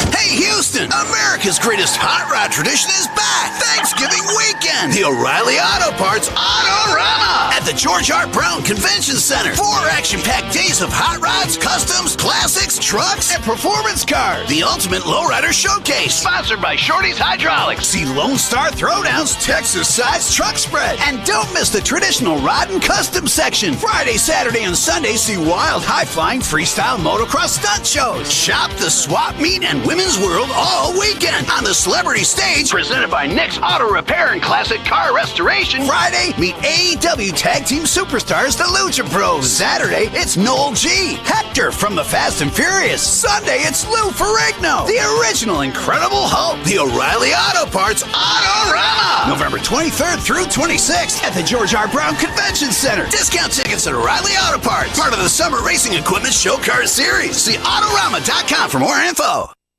The original group of Loopy Tortilla restaurants will have you telling your family and friends just what the original recipes mean when it comes to the best fajitas in Southeast Texas. Founder Stan Holt invites you to visit the original Loopy Tortilla near I-10 and Highway 6. Here's the original house that inspired the design of all the rest and the original charm that helped make Loopy Tortilla the go-to destination for Houston Tex-Mex. Speaking of original, nothing can compete with the original lime pepper marinade that everyone will agree makes Loopy Tortilla award-winning beef fajitas the best anywhere. Loopy Tortilla Katy is another location that gives you the same quality and service Houstonians have come to expect at Loopy's.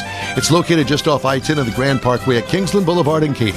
Find yourself in Aggie Land? Head to the Loopy Tortilla in College Station, located just around the corner from Kyle Field. It's a great place to enjoy those famous frozen margaritas before or after the game. Headed east to Louisiana, stop in at the Loopy Tortilla in Beaumont. It too's on I-10. You can't miss it. The original group of Loopy Tortilla restaurants invites you in for the best Tex-Mex anywhere. Welcome to the In-Wheel Time Car Talk Show. Coming up, we talked to John Poulos, Texas Region SCCA, and we're going to talk to him about the Mystery Road Rally. Shh, don't tell anybody it's a mystery. I'm not telling you. Jeff has a segment on EVs, killing the manual transmission, and keeping them alive. Yep. Conrad has the racing calendar and the car clinic. And Jason Feldman is going to join us from the Helfman Chrysler Dodge Jeep Ram dealership to talk about automotive fraud. And it's an interesting story, at least I think it is, and I think that you will too. Later, we got the stories making automotive news headlines this week. It's all just ahead on this In-Wheel Time Car Talk Show for Veterans Day 2023. Howdy, along with Mike out of this world, Mars, King Conrad DeLong. We always need more Jeff Seekin. I'm Don Armstrong. Glad you could join us for the last hour of our show on Veterans Day, and hope all the veterans are enjoying their day. They need to have a day. Thank you for your sacrifice. Yeah, my dad was a veteran. I think all of our dads were veterans. Yeah. Along with other relatives, Was your your dad brothers-in-laws. World War II? Yes, World War II. Korean- Matter of fact, Korean War. It would be the Fort McClellan, Alabama connection where he met my mom, and he met her at a dance. Oh. Oh, cool. That's really interesting. I figured you were going to say the Civil War, but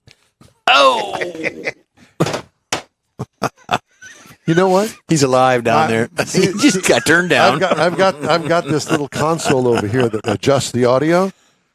There. But now, look at the nice little now thing whatever he did it for is, you. you flap those gums there, Mr. Mars.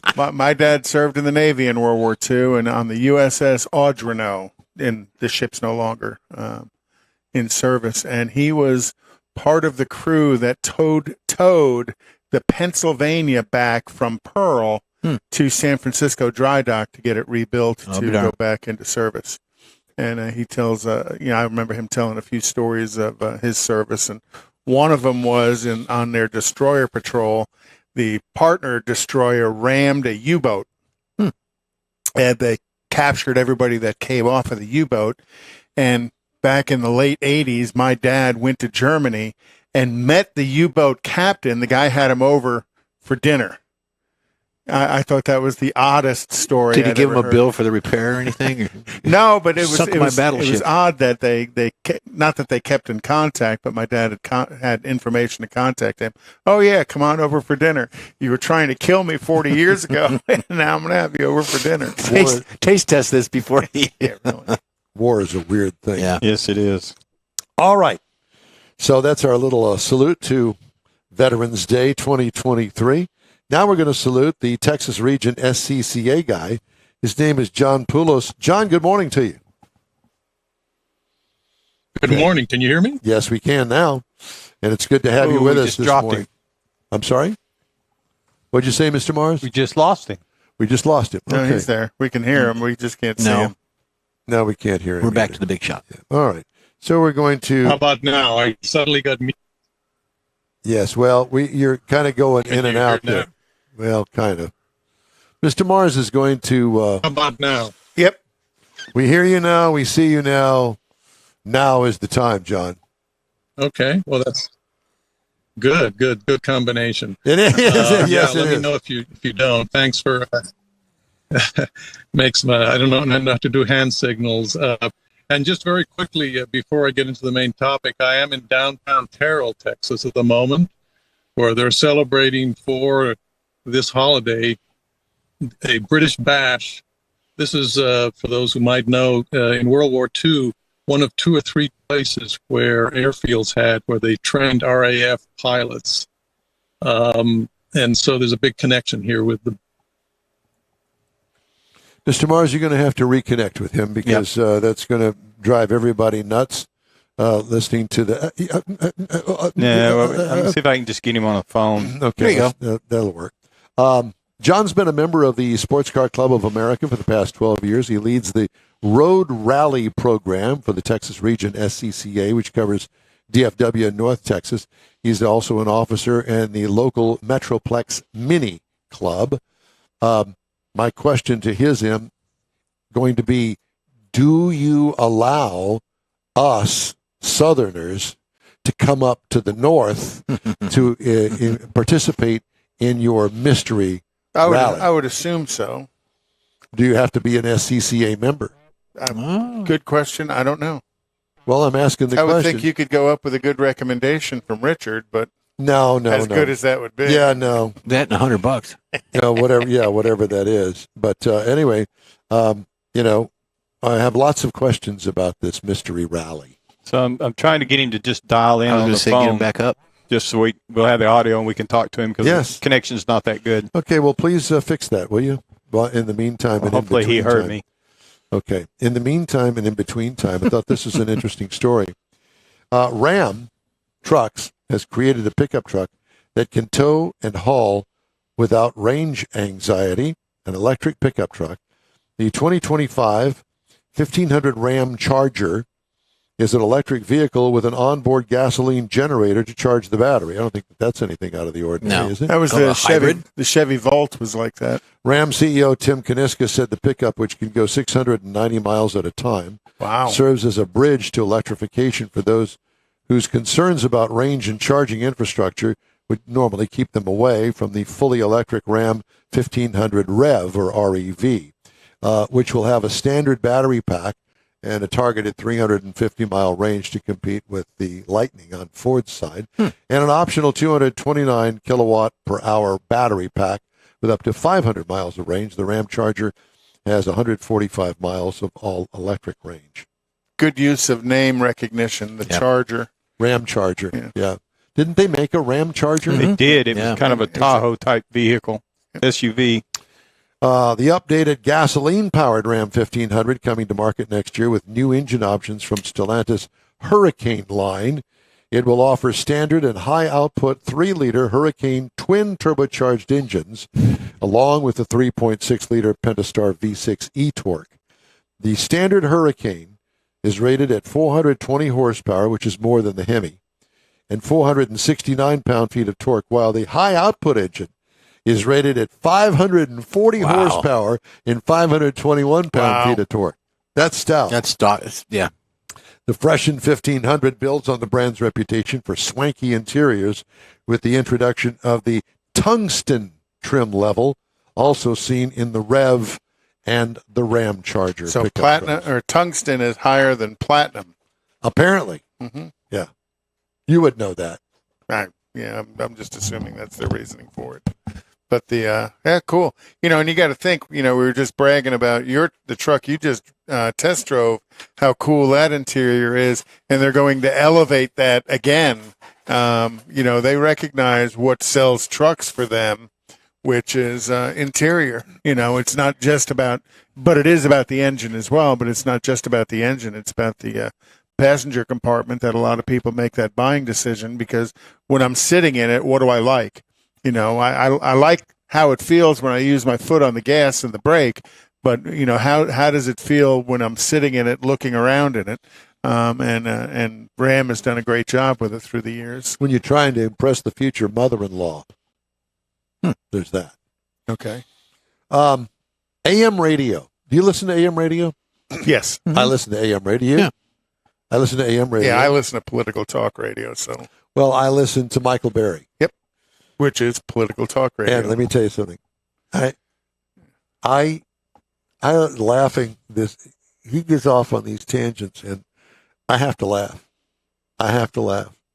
He's got T-shirts that are available about Sheila Jackson. Oh boy. It's great stuff. It's great stuff. Well, and I don't think we can get him on the show. I don't think he's a car guy. No, Is he is a car He's a car guy. guy? When he had the Redneck Country Club. Yeah, that's right. He had a Burt Reynolds looking Trans Am there, but he also had a General Lee there as well. So he was quite a car Well, guy. why don't I work on that? I'll Okay. work on that. Not next weekend or the week after. I'll I don't work know on it what first of happened the to year. either one of those cars, and that might not be a story he'd want to talk about because the Redneck Country Club ended up, closing, but because of COVID. But he was quite the car guy because he talked quite a bit about both of those cars. Well, I'm a big fan. Yep, I'm a huge fan. Michael Berry. He makes you laugh, makes you smile, but he makes you think. That's right. And it's not just his point of view, but he just makes you think about who people are and what they do. So that's kind of scary. All right. Well, we have established contact back with John Poulos. The mystery contact. The mystery contract with the mystery rally coming up, Texas region. See, while you were gone, I was touting all of your credentials on the air with us, John. So we're not going to be able to see John, but we're going to be able to hear John, I hope. John, let me hear you. Yes. Can you hear me now? I can hear you All right. now. Okay. Excellent. So we're going to And go with that. I'll answer your question about, yes, you're not only can you come up the road to join the rally, but we invite you to folks from Houston to come up.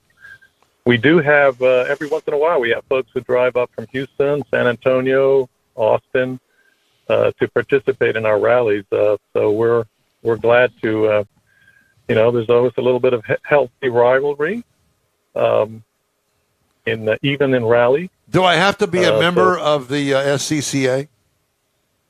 You do not. You become, if you're not already a member, you become a weekend member, and that entitles you. So no, you don't have to be a full-time member to enter. We make you a weekend member. There's a slight change in the difference in the entry fee, but everybody's welcome. No rally experience required, and pretty much any street legal vehicle is allowed. Do I get a So, name badge? Does it have SCCA on it? Well, we'll have some things to hand out. They got some paraphernalia. they got a permanent marker they'll write on your forehead for you. And they could write it in reverse so you could see it in the mirror. Look Well, like a as you tattoo. can tell, John, we're real serious on this show. And so, Well, I can relate to that. okay, well, that's good. I'm glad to hear that. So my question to you is, please, if you will, explain to all of us what is a mystery road rally. Well, I'll back up a little and tell you what a road rally. I know that you encounter all kind of rallies. There's all kind of flavors and types. And I'll even Some of bring them the off-road. pom-poms if that's what it takes. Oh, okay. I'm going to add that to the program then. I'll declare that we have Houston entertainment. That's it. So the road rally, the type that we're doing, we do various kinds of rallies. We do, some people know them, TSD, where you're trying to arrive at checkpoints at just the prescribed time, driving at average speeds and 9. But this is what we call a GTA, or some people call a gimmick rally, where you're scoring on the basis of answering questions or solving puzzles, that sort of thing, which might be, in this case, this whodunit one, the questions are all based on information that you would find on signs. And the questions are sometimes fairly obvious, and sometimes it's play on words, that sort of thing, some creative things, so they're not always obvious, and you have to be able to spot them. For example, a question might be street named after John Wayne, and you'll see, come along, you'll see Duke Street, or Sad Mountain, ? And you'll come along to a town called Blue Ridge. You'll, hopefully be able to recognize and answer the question, or even more creatively, if we did one where the question or the statement was, time-obsessed, frazzled parents will trade blank. And as you drove along, you suddenly said, well, there it is. There's a sign that said, watch for children. So there's all kind of ways of answering or finding these questions. In this case, the mystery is, in addition to answering those questions, some of the questions reveal clues about, this is kind of pattern after the game of Clue, if you remember that. So yes, I do. Question, eventually everybody has done that. So some of the questions will reveal a clue about which person, about a person, or a location or a weapon, and you've got a list of those choices, and you're trying to eliminate as many as possible. So Colonel Mustard did it with a candlestick in the library. No, on the corner, Exactly. because you're in a car. So, Exactly. John, are you limited to the number of people that you've got in the car helping? In this rally, no. These road rallies, are all about safety, and for obvious reasons, since you have instructions and stuff, we require 2 people in the car, a driver and a navigator. See, I'm thinking about bringing the 12-year-old, the whole backseat of 12-year-olds, and hand them the clues. Yep. And whoever has the most wins on each clue Gets an ice cream or something. This reminds me of an escape room on wheels. Have you ever been to an escape room? Escape room, yeah. You got to find the clues in order to get out of the room. Yeah. So that's what this is, that to me. Yeah. So is it a timed event? It's it's not timed like a time, speed, distance one. It's timed in the sense that you have a maximum amount of time to complete the rally, which usually allows a comfortable margin. So if you take, and let's say this was 4 hours, if we had allowed the maximum, once you go past 4 hours, you start to incur some penalty points.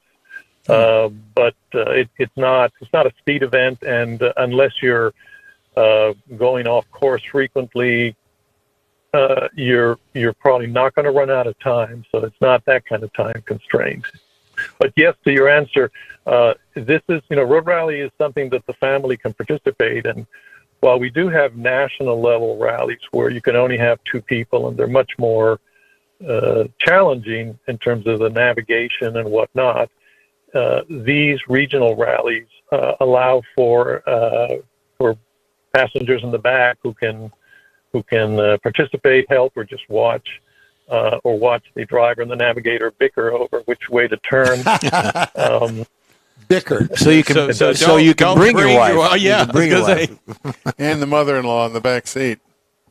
And the mother-in-law in the back seat. Well, actually, there are family situations. We had one case. We in SCCA do, as you may know, we do road racing, time trials, autocross, road rallies. Some places they do hill climbs and whatnot. And this is the only one that's open much more widely to anybody. You don't need a helmet and that sort of gear. And you can, it can be a family event, which one extreme case we had once where a couple competed, and they had their 6-month-old baby, and they requested an extra time allowance because they had to stop and breastfeed the baby. Something that doesn't happen too much in road racing or autocross, I imagine. Not too much. But yeah, we in fact we had a family from Houston that came up a couple of years ago. and they brought their 2 or 3 kids, and they participated in several rallies, and they won the season. Wow. So, yep. When is this event, John? It's the 2nd of December, the Saturday. Well, it's coming up pretty quick. Yeah. And how do we get more information? Where do we show up? How do we pay an entry fee? Obviously, we got to drive to Dallas. So there's our Texas region, a couple places. Texas region, TexasSCCA.org has the event. If you Google, you'll probably find it. But Motorsport Reg, if you look for Road Rally in the Dallas-Fort Worth area, it'll show up, and that's where the site is for with all the details plus registration and whatnot. And how much is the entry fee for us nonconformists? For you nonconformists, it's $40 per vehicle, not per person. Nice. Well, that'd be a fun little trip. And Cheap entertainment for the day. Yeah. entertainment. Well, not only that, but this one is also a charity rally. Every year we've been doing for the past several years a book run, and this particular event we're combining. We asked entrants to donate a couple of children's books, which go to Scottish Rite for Children, which is one of the nation's leading pediatric orthopedic hospitals and medical systems. And so we gather a whole bunch of books, and we take them over to Scottish Rite, and we a good cause. Yeah, no doubt. Well, John, it's great to talk to you. Thanks so much. I love the Mystery Rally, and I love the fact that it's that time of the year that we gather up the family and get together and do those sort of things. Yep. And this is a car-related family event that you get on the road, and you all got a job to do. And we're into taking those trips. We Yeah, are. absolutely. Well, John, it's great to talk to you. TexasSCCA.org. I posted a link on our social media for your road rally scavenger hunt. Excellent. All right. Yeah, come on out and rally. There are rallies in other places too. Check them out. But join us. Well, we Thank you. certainly will. Thank you, John. Great to talk to you. Appreciate your time. All right. John Poulos, Texas Region SCCA. Time now here on the In Wheel Time Car Talk Show for the race card. Right. And we got a big finale out in Pomona, Dun, California. dun, dun. And that's about it for racing. Is Okay. the finale. And, Well, thank you, Conrad. and last I saw, Erica was qualified 5th.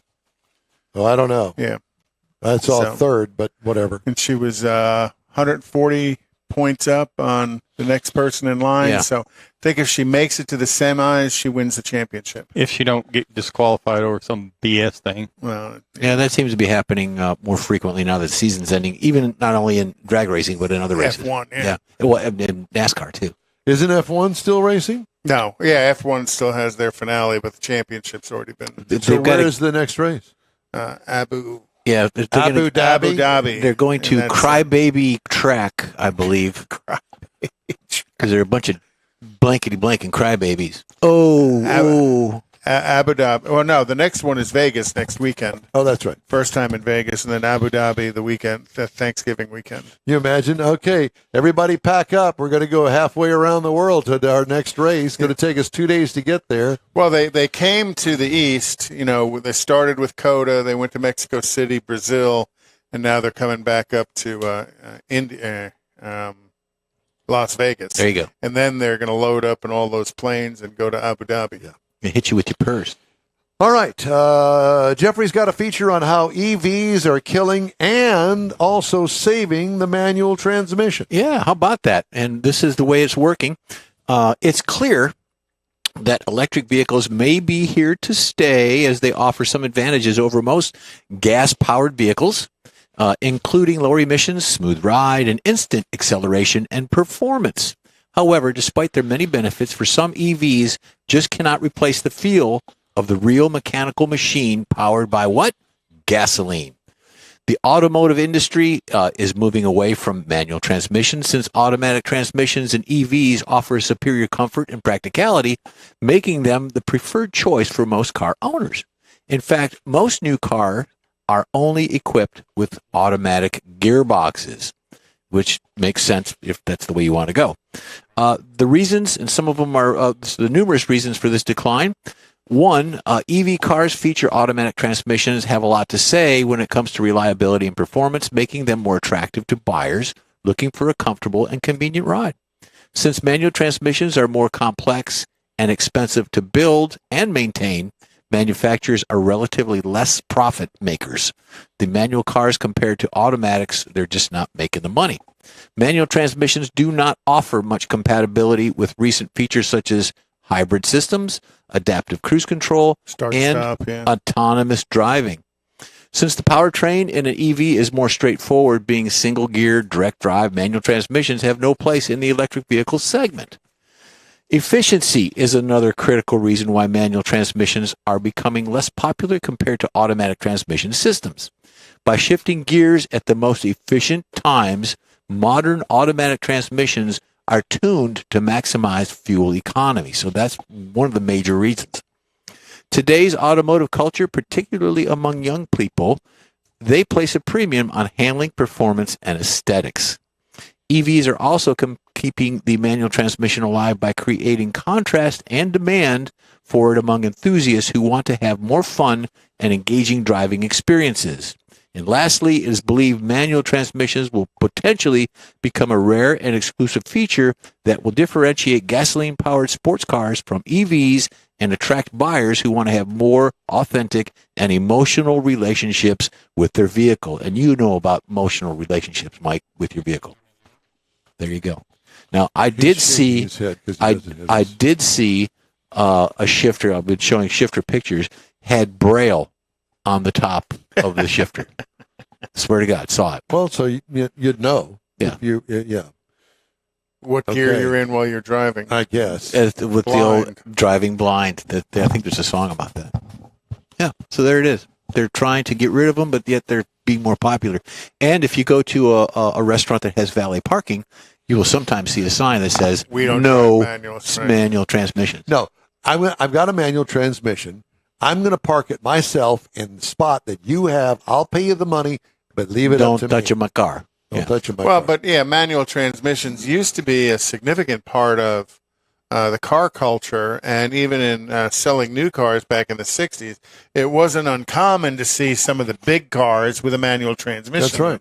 In the 60s. Well, that's all gone. Everybody's gone for the convenience like the of big automatics. Chrysler 300s and all that, Right. the old school, the monster the old cars. Pontiac Bonneville, Catalinas and stuff. And that should be part of a driver's education course for these youngsters coming up, like for Kylie. You know, she should know how to drive a stick. Well, I had to teach. No, they don't do that anymore. They don't, but they should. I taught Katie how to drive a manual transmission. Yep. Obviously, it's worked out pretty good. I I learned taught all of mine, and for the same reason. Now the grandkids, they don't even want to learn how. No. They probably won't ever see one. Yeah, I mean, both Rochelle and Austin can drive sticks. I learned how to drive on my brother-in-law's Mercury Capri. It was my dad's Biscayne with 3-speed on the column. It was my company car Z06 Corvette in the Dillard's parking lot in Willowbrook Mall. Hey, the In Wheel Nice. Time Car Talk show is available 24/7 through the iHeartRadio app. Just look for In Wheel Time Car Talk. We also video stream on Facebook, YouTube, and InWheelTime.com. Podcasts at your fingertips on over a dozen of the most popular podcast outlets. The In Wheel Time Car Talk show continues right after this quick break. Houston's finest cars are invited to another Gulf Coast Auto Shield Car Social, Saturday, December 2nd, and you're invited too. Show off your personal pride and joy, or just stop in to see the likes of Lucid, Lamborghini, Porsche, Ferrari, and more.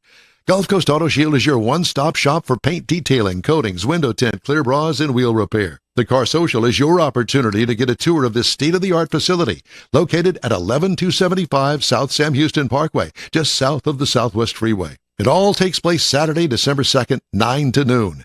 This is the perfect opportunity to connect with other car enthusiasts. From BMWs to Bentleys, Corvettes to McLarens, the Car Social is a different kind of show. Talk to the owners. See Gulf Coast Auto Shield's facility. You'll be amazed. Put it on your calendar now.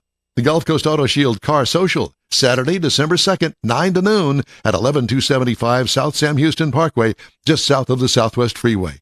The In Wheel Time Car Talk Show will be there too. We'll see you then. Hey, Houston! America's greatest hot rod tradition is back. Thanksgiving weekend. The O'Reilly Auto Parts Autorama at the George R. Brown Convention Center. 4 action-packed days of hot rods, customs, classics, trucks, and performance cars. The ultimate lowrider showcase. Sponsored by Shorty's Hydraulics. See Lone Star Throwdowns, Texas-sized truck spread. And don't miss the traditional rod and custom section. Friday, Saturday, and Sunday, see wild, high-flying freestyle motocross stunt shows. Shop the swap meet and women's world all weekend on the celebrity stage presented by Nick's Auto Repair and Classic Car Restoration. Friday, meet AEW Tag Team Superstars, the Lucha Bros. Saturday, it's Noel G, Hector from the Fast and Furious. Sunday, it's Lou Ferrigno, the original Incredible Hulk. The O'Reilly Auto Parts Autorama. November 23rd through 26th at the George R. Brown Convention Center. Discount tickets at O'Reilly Auto Parts. Part of the Summer Racing Equipment Show Car Series. See Autorama.com for more info. The original group of Lupi Tortilla restaurants will have you telling your family and friends just what the original recipes mean when it comes to the best fajitas in Southeast Texas. Founder Stan Holt invites you to visit the original Lupi Tortilla near I-10 and Highway 6. Here's the original house that inspired the design of all the rest and the original charm that helped make Lupi Tortilla the go-to destination for Houston Tex-Mex. Speaking of original, nothing can compete with the original lime pepper marinade that everyone will agree makes Lupi Tortilla award-winning beef fajitas the best anywhere. Lupi Tortilla Katy is another location that gives you the same quality and service Houstonians have come to expect at Lupi's. It's located just off I-10 and the Grand Parkway at Kingsland Boulevard in Katy. Find yourself in Aggie Land? Head to the Lupi Tortilla in College Station, located just around the corner from Kyle Field. It's a great place to enjoy those famous frozen margaritas before or after the game. Headed east to Louisiana, stop in at the Lupi Tortilla in Beaumont. It too's on I-10. You can't miss it. The original group of Lupi Tortilla restaurants invites you in for the best Tex-Mex anywhere. From the fabulous Sugar Shack Studios, it's the In Wheel Time Car Talk Show. Coming up, Jason Feldman with Helfman Chrysler Dodge Jeep Ram explains about auto buying fraud. Oh. Interesting story. I know you're going to want to see this. Conrad will have the In Wheel Time Car Clinic, and we'll have this week's automotive news headlines. Howdy, along with Mike out of this world, Mars, King Conrad DeLong. We always need more Jeff Zekin. I'm Don Armstrong. Glad you could join us on this Veterans Day, and I hope that all of our veterans that are listening enjoy your day. We salute you all. Thank you very much for your service. Jason Feldman, he is with Helfman Chrysler Dodge Jeep Ram, and we want to say good morning to Jason. Jason, it's great to have you with us. Thanks so much for joining us. Thanks for having me. Good morning. Good morning to you. And I just want to read a little bit of this excerpt from an automotive news story. Helfman Chrysler Dodge Jeep Ram Fiat lost about 6 vehicles, representing about $300,000 each year to customer ID fraud before GM Stephen Wolf and his staff started working with the Houston Police Department to fight the crimes. Dealership, along with Helfman Auto Group's other Houston area domestic brand stores, had about 1 customer per month using fraudulent IDs to buy a vehicle. Each year, about 5 or 6 of those attempts were successful and resulted in a customer driving off with a car they didn't pay for. That translated into about $300,000 in annual losses at the Chrysler Dodge Jeep Ram Fiat store. So, Jason, you got some splaining to do, brother. Right. And I would imagine that this is not just exclusive to the Helfman dealership. Yeah, so we started seeing this, I don't know, about 6-7 years ago, became more rampant, where we would have a customer every couple of weeks that would have a fraudulent ID, that have several forms of identification. They could pass a credit interview because they had the person's social, so they had pulled the person's credit. They knew what was on their credit. So after the first couple times of us getting hurt, we just got really smart. So there's some telltale signs that we look for, and we just take, it a couple steps further. Yeah, and so the way that you do it is, I thought, rather unique too. You don't call them out on the fraud while they're there in the dealership. Explain that, how you broom them out of the dealership because they should be able to pass their credit check. Right. So if we found that someone was fraudulent before, maybe like 6-7 years ago, we would just say, hey, you just didn't get approved, and they wouldn't complain because they weren't the person. They didn't want to get caught. Yeah, and they don't want to shine the light on themselves. Right. So we teamed up with the Houston Police Department. Whenever we have a case, we already know going into it's fraud because we have a driver's license reader. We have several things we ask for, especially when there's a car deal with no money down. That's usually a telltale sign. 0 cash down, no trade.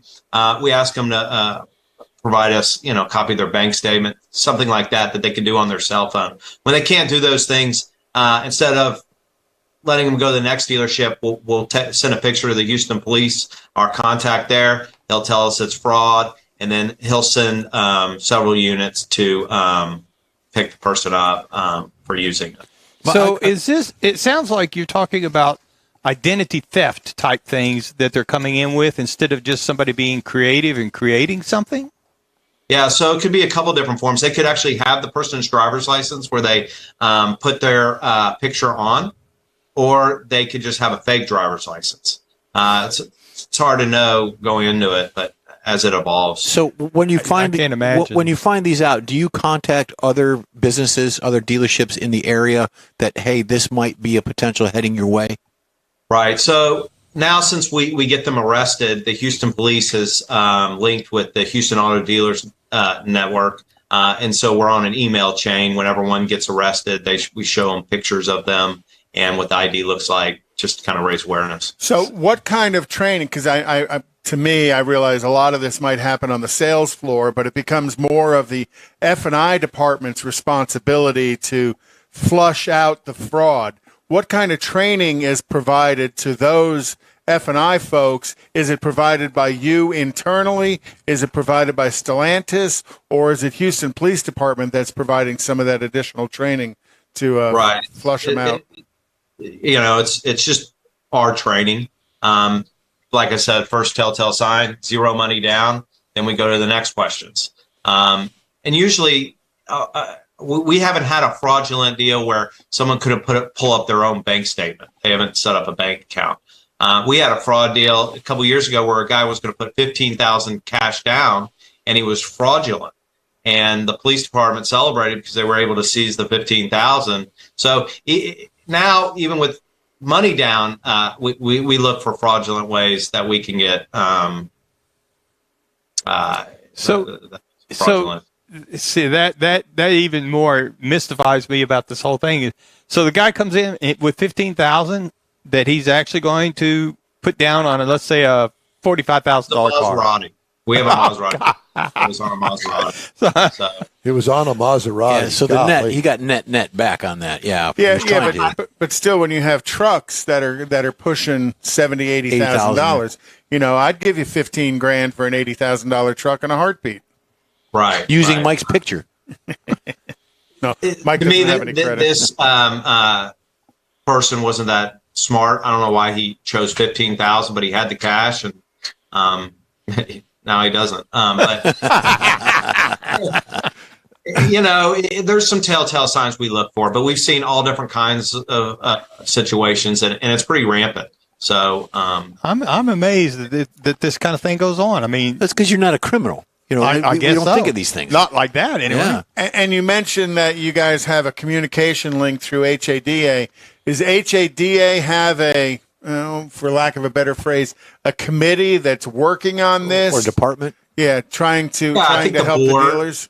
Right. So the Houston Auto Dealers Association board teams up with the Houston Police Department, and it's constantly evolving, and examples are brought up, and they do a great job at help spearheading this. They really raise awareness for a lot of dealerships. So have you had any losses in the past year? No. Good for you. So your plan is working. That's good. Yeah. We haven't had losses in a while. How about other dealerships? Since you're a member of HADA, I would imagine that if there was another dealership that you would hear about it that had a problem. Yeah. So, I mean, it's still rampant, and we're lucky. A lot of our employees have been with us, 10 plus years, a lot of our management staff. So that they understand. We've been through the drill so many times. They look out for it. But yeah, I mean, if a dealership's not in tune to this situation, then they can definitely get taken advantage of. Did you have any problems on the used car lot with something similar? Yeah, I mean, it's newer used. They don't discriminate. Really? Is there Usually they like the real fast cars. Yeah, like a real fast Charger or Challenger. But yeah, I mean, the Maserati I was talking about was through our used Maserati dealership. It's all different. Is there a part of the city that is more prevalent, or is it just all over general, or is It's all over. It's is there a rampant. particular state? We're located right in Memorial, I-10 and Silver. Pretty nice area. Happens to us. Happens at our River Oak store. That's on Kirby. Yeah. Yeah. So, I mean, we're all pretty prepared, and we just educate our people, train them. So if you're, the phrase in the automotive news thing was brooming somebody, you kind of broom them out to the cops that are outside waiting on them, or how does that play out? Yeah. So, I mean, I think the example in automotive news, we actually, they had called us, this customer, and they sent us all their documentation, and we knew right away it was fraud. So we actually had the Houston police officer dress up in a mechanic type uniform to pick him up. He looked like he was one of our drivers. Brought him here. They made small conversation. He signed some of the paperwork here, and then he took the car, and then got arrested. Nice. Because you have to have completed the Yeah, fraud. you got to get them to sign. There's Yeah. a couple things, but usually we'll have a couple undercover, but they come very dramatic when they arrest somebody. That it's not just a uniform cop, because they don't know what. I mean, the guy could be packing, a gun or something. Yeah, you never he's know. a criminal, so you don't know how far he'll go. We had one where it was fraud. They were in the finance department signing their docs, and the police, I guess the person didn't see. He was just watching it from behind. Maybe she thought he was walking by, and she said out to her boyfriend who was in the car waiting at the front of the dealership, "I'm so glad you're here. It makes me feel so much better." So then they got in tune to that, and they arrested him too. So that's an interesting question. Do you find that it's a lot of female versus male? No, It's just anybody.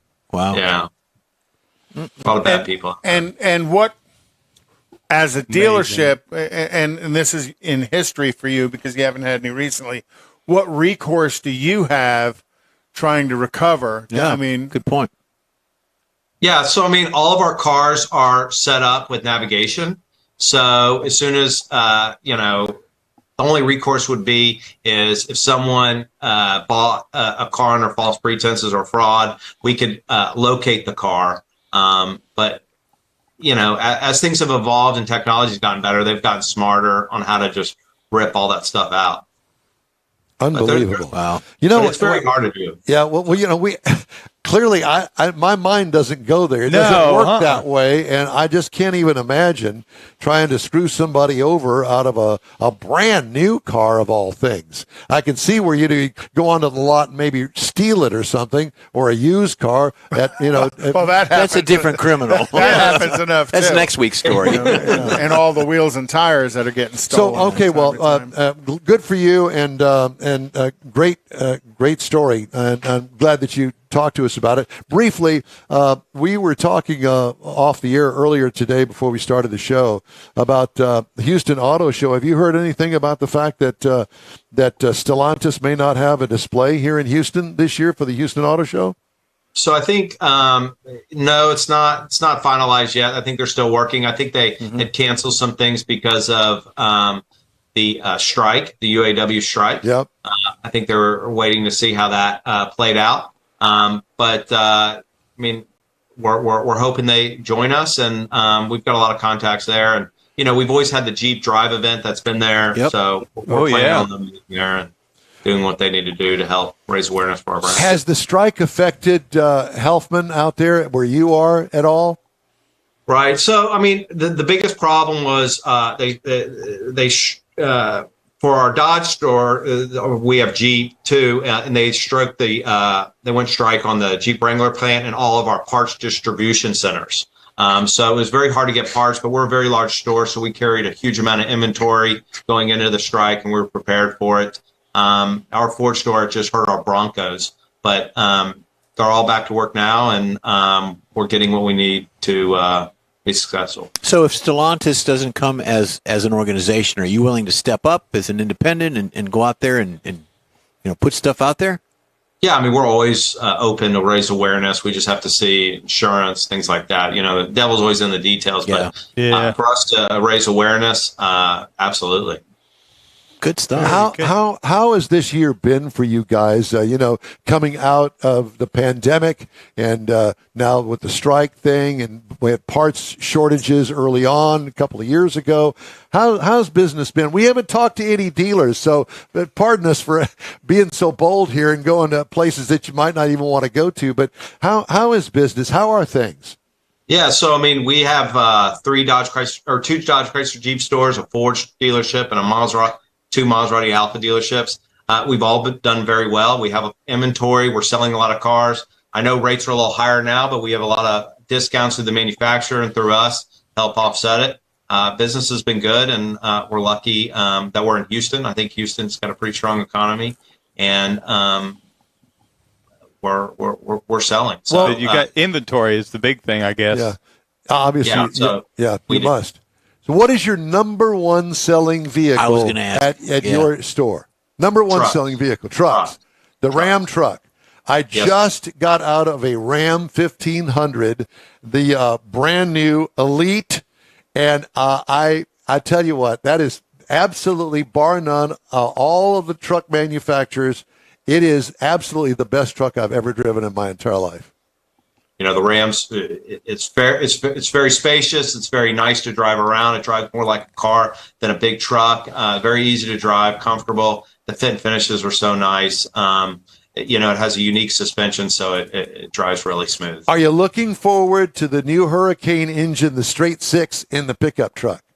Yeah, so I mean, they've done a lot of research on these straight sixes and or this new Hurricane engine, and there's a lot of ways that they can tune it and actually make it faster than a V8, a V12. So we're excited to see how that evolves. Have you driven one yet?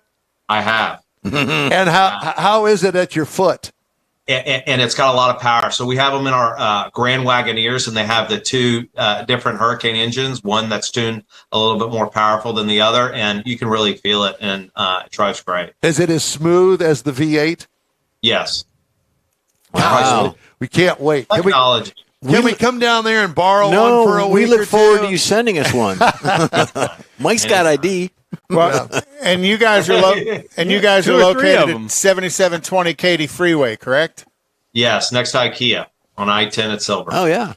Well, Jason, it's great to talk to you. Thanks so much, and It's really interesting. And congratulations on the way to get these guys nabbed trying to do the fraud deal on you.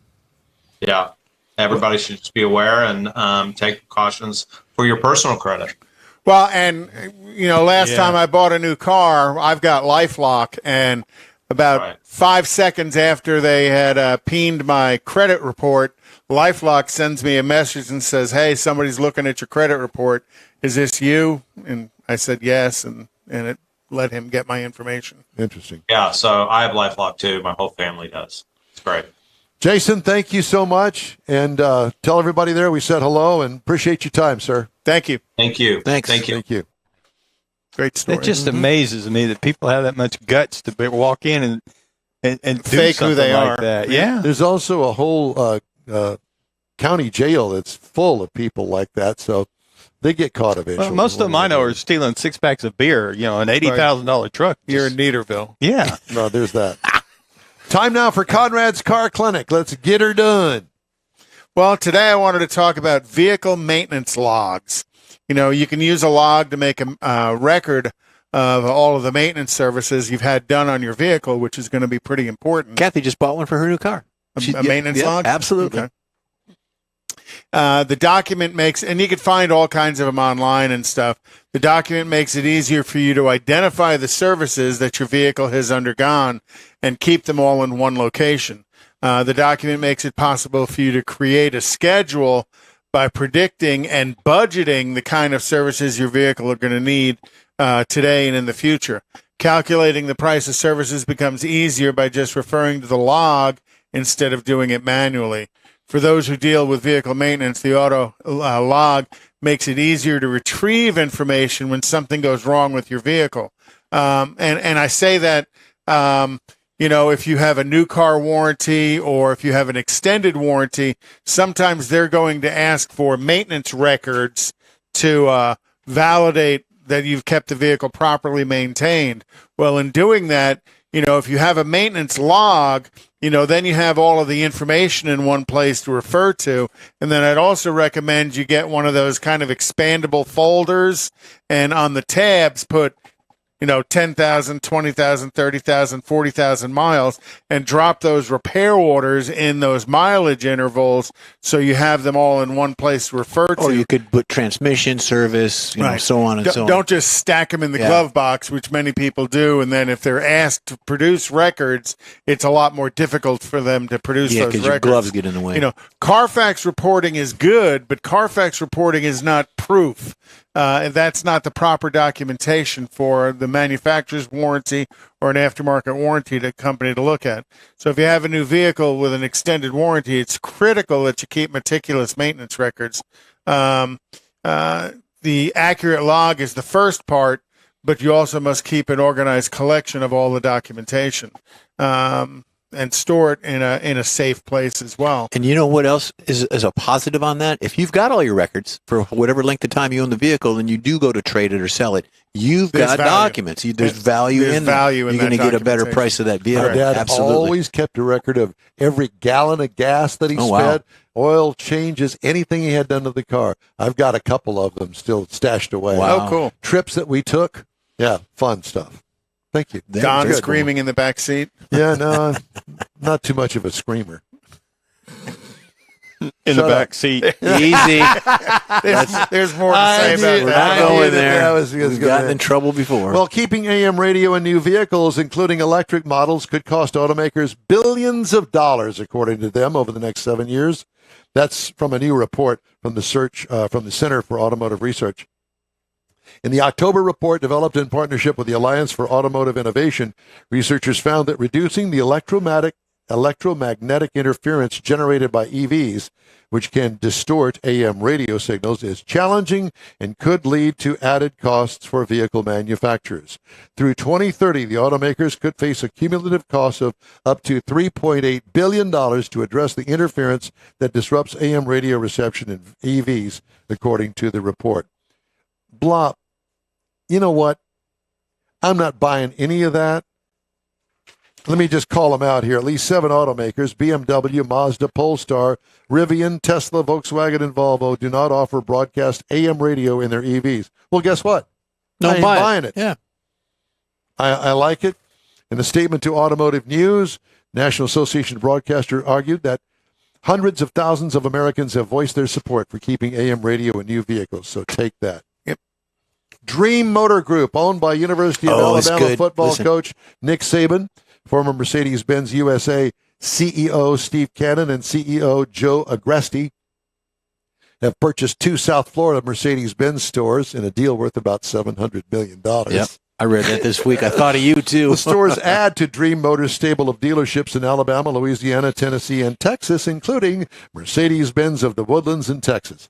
I'm in for a Mercedes-Benz. That's where I'm going. So do you think maybe the retirement's coming up for him, and he just wants to go hang out? Oh, well, Saban's doing all the commercials now with the duck, the Aflac. Aflac. So he's not hurting for money. Yeah. Alabama pays him a buttload of money. Well, several buttloads of money. And well worth it because he's delivered. I like big Goldman butts. Sachs is planning to scrap its co-branded credit cards with General Motors, according to a person familiar with the matter. GM said it would continue to reward customers for their loyalty to our brands, quote unquote. Last month, Goldman beat estimates for third quarter profit, but said its ill-fated foray into consumer banking continued to weigh. Former federal judge has sentenced a former Oklahoma Kia and Mitsubishi dealer to 130 months in prison for defrauding auto lenders and then tampering with the case after being convicted of those crimes. Oh, man. Bobby Mays, 51, of Norman, Oklahoma, Boomer Sooner, must also forfeit $1,008,000 $18,000 in profits from the scheme after already having paid $1,160,825.72 in his pocket in restitution. U.S. District Judge Stephen Frio sentenced Mays to multiple 130 and 120-month prison terms in the fraud case and 65 months for tampering with it, all to be served concurrently. So he's moving from Norman to El Reno, where the federal prison is. Right. So what you got criminals going into the dealership to steal, and you got people in the dealership that are going to steal. Oh, amazing! My God. Where can you get a fair deal? The jury convicted. And then you Mays. have employees at the dealership. Well, yeah, who are that's stealing. internal. Yeah. It's truly amazing to me. Have you ever thought about maybe working for the money that you're making? Yeah. You work harder at getting out of work. You work harder at getting out of the work than to do Let's the work. not do that. It's unbelievable. And Hyundai plans to build a facility in the United States where its air mobility division, Supernal, will make flying electric taxis intended for commuter use. Talk about range anxiety. Holy cow. Hey, honey, it says low battery. Where do we plug in? Oh, there's a solar panel on the roof of the plane.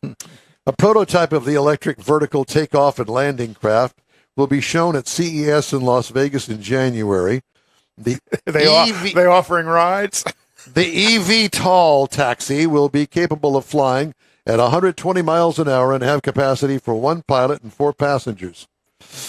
December 2024 is the target for a test flight with ambitions to start commercial service 4 years later They should try if they're still alive. They should try it in San Francisco. Yeah, Autonomous. try it with San Francisco. And you know what? It's not the fall that hurts you or kills you. It's the sudden stop at the bottom. My sidekick here. Electric taxis. Helicopters. You know, Don, hey, maybe you guys could get not. one. You guys could get one to do what you do. I'm out. That's all there is to it. There'll be a lot of used ones for sale. No doubt. Yeah, and a lot of battery parts, too. Quick break now.